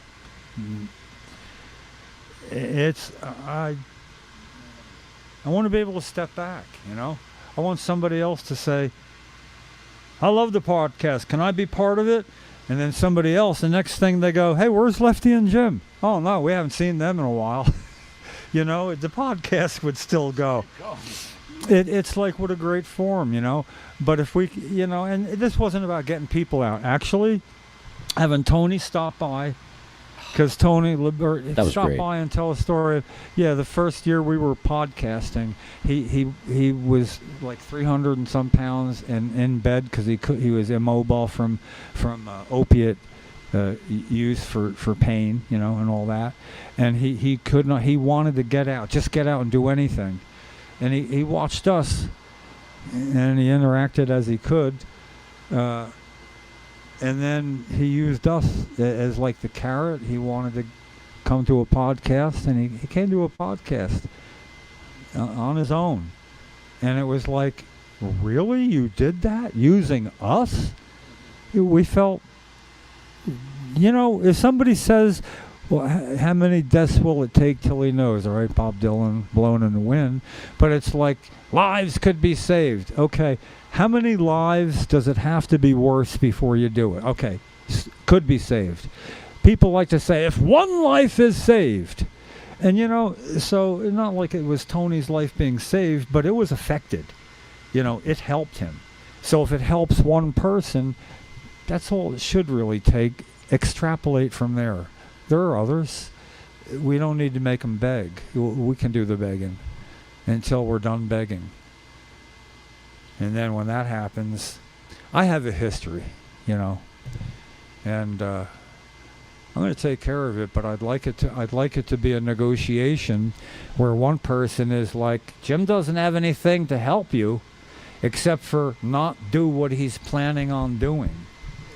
And then if a lawyer wrote to him and the police in the town that he lives what Jim's plans are, and saying he is allowed to do this, it's a negotiation. It's not a protest. It's a negotiation. He will not do this if you talk with him for 20 minutes on a Zoom meeting. And then when he says, I'm not talking to that motherfucker, okay, I'll negotiate. It's negotiation. It'll be somebody else of my choice, and it'll be two people. You know, and you can have however you want. You know, I want it to be 15 minutes. Non-negotiable. 20 minutes. Not Lefty. See, yeah, you can have the good cop, right, Mikey? And it Mikey, ain't going to be good cop Ken Wolski. It's going to be good cop somebody like either Andrea or Chris Goldstein or somebody that say, I understand the mission. I've got time, you know, and can do it. But anyway, it's a negotiation. And if he would rather have me put whatever my plan is into action instead of that, that's the point. What's he protecting? What's in the Scutari files that he doesn't want released? The Scutari files. Oh, they're there. I know it. Don't think I can't get people to believe it. Scutari/Epstein files. Yeah, right. Well, yeah, but just saying they're the files, you follow me? There's a reason. And even if you don't know what it is, you know there's a reason behind it that's so important to not know that he won't say what it is, you know, why he's doing this. So, yeah. Tell me, you'll help me consider that, because this is a good place to start. I'm not going to hold you to it. I'm just kind of looking you right in the eye and saying, will you help? And I already know you will. Every 4 weeks. But this is good. I want to be able to look back on this one day and say, here's where it happened. Here's where the September fucking monumental. Here's where the dam broke. That's what I want to take a shot at. And then when it doesn't work, yeah, I get to do whatever I want. Because I've tried everything then. That'll be the last one. You know, we never really tried to have a good head show. Good count, you know. I swear I'll start to look for people who agree that have any kind of money to help some sort of funding thing. And Lefty and me, we're not responsible enough to handle something like this, but that's why, like we got, like Sue is our den mother, you know. She's not older than me, but she's like a, yeah. I need direction sometimes from somebody, and not a bobbing head doll, and another way to look at things. And that's why we were just as I'm bobbing my head. Yeah, right. Yeah, see that? Yeah, Jim. But that's why we go along. He's a head bobber. I'm not. We got both points covered. But to do that, and it's like, what's the difficult ask? It's not like, well, first you show up. You don't have to make any signs. I'm the sign man. Jesus Christ, I got oil stencil I'll save, you know. You know, and we come and we show up one time. The largest thing we've ever done was John Wilson's trial in Somerset County. 49 people showed up. That's the largest medical cannabis gathering for a medical cannabis issue that I've ever been at. If there's another one, I have not been there. And I say we could double that. Oh my God, we'll have to have money for a portable toilet, a porta-john. I mean, in other words, and I'm willing to take an active part in putting this up. But I don't, you and me, you know, it's sort of like if Sue would be like, oh, I could set something up so we could do that and be the one, you know, we need somebody that's like, I don't want to say responsible, because we're responsible, we're here. But we're a different kind of responsible. Does this making sense or what? Yeah, you like it? Yes. You know? Well, I'm putting you on the spot doing it publicly here. Yes. I know you have no choice, it's just that I'm bobbing my head. Yeah, I know it. Yes. Right. Okay, we're down. I need a reason to pick it up Bob a little bit. Bob had a question about Scutari. Talk into the mic though. I can't hear you. You had a Scutari question? Is Scutari the only person who can introduce the bill? No, he's the only person that can prevent it. Then why isn't it being introduced? It has. No, it's introduced. And it's been shut down. He can not allow it to be posted for hearing. He hasn't allowed. See, this is good. This is good. How many of our legislators are actually?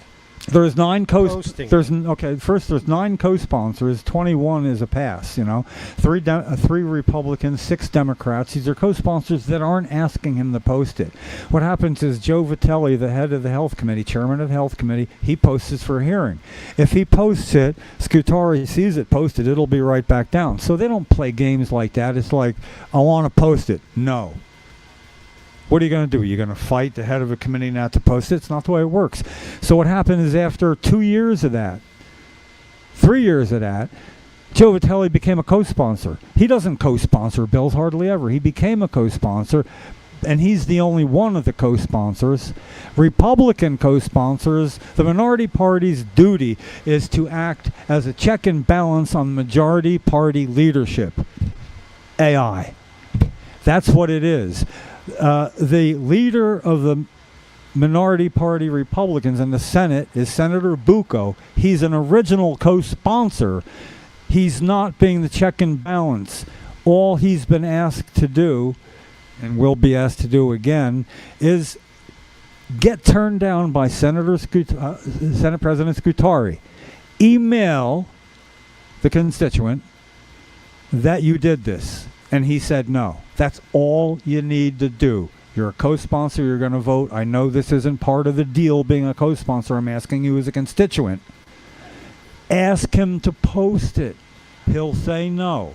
You say to me, I asked him to post it. Here's the date, about the time.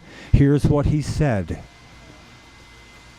You know, how but hard? That list how is hard? getting long now. Right, but when you can't get that to happen, it's because we're missing pieces of the puzzle.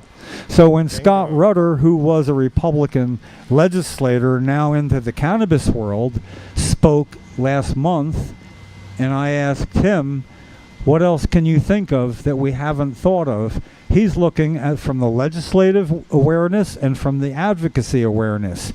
And he knows we're missing pieces of the puzzle that he can't explain because we never lived in that legislative world. He has. And when I asked him that, it's because if he said something like, there's nothing I can think of that you've missed, which is what he said, that means we need to upgrade. That means we need to bump it up a notch. That means we've tried everything according to him. Nothing's worked according to me. And I'm saying then we haven't been trying hard enough. When I say hard enough, it means I got to go Frank Pallone on him. I convinced Frank Pallone by There's someone above him who could talk to him and get more influence than a sick person. a governor. But a who's governor dying. is supposed to do that. Mikey Sherrill said she favors home grow for adults. That means she should favor home grow for this. That means she should really favor the freaking bill being heard in committee so his Senate colleagues hear testimony both for and against. It's not a one-way street. Oh, no, people are going to go to rehabs. You know, everybody comes out, the Police Chiefs Association, all this stuff. Yeah, they come, we have our way, and then people make what's called a well-founded decision, not something based on the rhetoric from the left or the right, and they got an opinion, and that's not worth shit. The hearing needs to be happening. It's called an informational hearing for a reason. You know, it needs to happen before you have an opinion. So that is the whole ball of wax. You know? And everything we do should start. You're going to have to catch Cheryl coming in.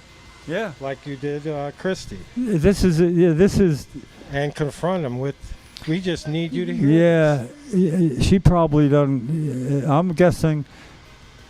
What do you think, Sue? How does Mikey Sherrill enter the State House each day? I would assume through the parking garage, and you want certain security, especially in today's day and age, you know? Not like when Christie walked through the cones and, you know, and everything like that. So, yeah, I don't know that we could, you know, I think all you could do would be, should be entering the parking garage from behind it, not like from here. So actually getting out there with a sign at a time where you know she wouldn't be there. That actually makes sense, doesn't it? Holy shit. That was kind of easy. No, I've done that before. You know, Governor Murphy always came in right at the end of the road here. That's why I'd be... Well, Christie always came in first there. Yeah, and then there. But Phil Murphy didn't have an office here. Governor Murphy's office was down at the end of the street for like 4 years, since all during the renovation. So where you drive in, it's the last place you can drive into right before Calhoun. Yeah, you can be not right across. You can't be alongside because I was told you couldn't. But where you could be there, and eventually his car, other people in and out of the office would see that. And that's why I post that sign, $1,200. I forget, it was what I paid in taxes or something. I forget even. Too many signs. Yeah. But it was like raining, and I had an umbrella. I looked like a pitiful little wet rat, like, do you care, you know? But no, would be the answer if he bothered stopping. The thing is, to show up and not make it what I call a self-fulfilled prophecy. I don't show up because nobody cares. I don't show up because he's not going to care. Well, he doesn't care because you don't show up. It's self-fulfilling. So I want to be able to say that I was there, but I want to be able to prove I was there. Yeah, every time I email, I never get an answer. Oh, well, let's see the emails. You know, let's put that on a public website. What do you say? Hey, I said that at every juncture I could days ago. Yeah, and I'm still writing letters for half a dozen constituents as their own. They copy paste, add a second paragraph, no question marks. That's the deal. No question marks. You ask a question mark, shit, he'll answer that question and be gone. What about the point? You know? No question marks. I only allow myself one. Well, allow myself the person I'm supposed to be. I'm sorry, I know we're helping you go long here, but We get to play this podcast at the celebration of the bill being posted for hearing. We should have an actual celebration. The Coalition for Medical Marijuana should have its 20th anniversary party. No, it's 21st because they didn't have the 20th. It would be the 23rd anniversary. The coalition should do that. Rent out a place so we can have a party. The bill got heard. Because once the medical bill gets heard to people that it doesn't affect the adults, it does. All that testimony's on record now. Oh, yeah, what they were saying is the same as it's going to be in the adult bill. Oh, this testimony will apply. It'll be the same people saying the same things at the adult bill. It's like leaks, you know. Oh no, there's a leak. Yeah, well, that's a leak right out in the open. So that's why it's not being heard. If the bill was heard, Senator Scutari knows that they're going to come out of the woodwork. Remember, what do you mean it's not legal? I just voted on it. It's legal for me. Is the live plan? I didn't know. Everybody voted for a bill that they thought would legalize home grow, but you know. So anyway, the thing is, they kind of went away. It's legal. Everybody's getting high. Sucks. You know, there's no outcry. But if there was a patient bill getting heard, what about the adult bill? What about the adult bill? Yeah, that's what Scutari doesn't want. Because, yeah, you can piss off 40,000 patients. Actually, you can piss off the 5,000 it might grow. But you piss off 900,000 adult consumers? You're a legislator? You want to piss off that? No. So what he's doing is he's bored them to death. And when's the last time you saw a demonstration of any kind about this? They're gone. So the only way I think we can fight that is to bring it up there and get a lot of adults to understand this and say, come smoke a joint for patients. That's all. We're asking you as an adult, not even to come support patients, because it will support you in the end. How do I sell that, Bob? How do I put that into an understandable form? Bullet points. I can't do it. But the thing is to involve more people, and I couldn't have somebody I'd rather be looking at on the other side trying to involve you. You'll involve yourself. All I got to do is let you know what's going on. You'll know where you fit in. You'll know what to do. You'll come up with a good idea for sure, you know. So this is one of the chance happenings. That Tony stopping by. You see? Amazing. Now down the road, if this happens in September, it'll be because you stopped by here today and we were talking about it. And this could be what begins that, which would make today totally worthwhile and worth it. I got my key. Thanks, everybody, for showing up.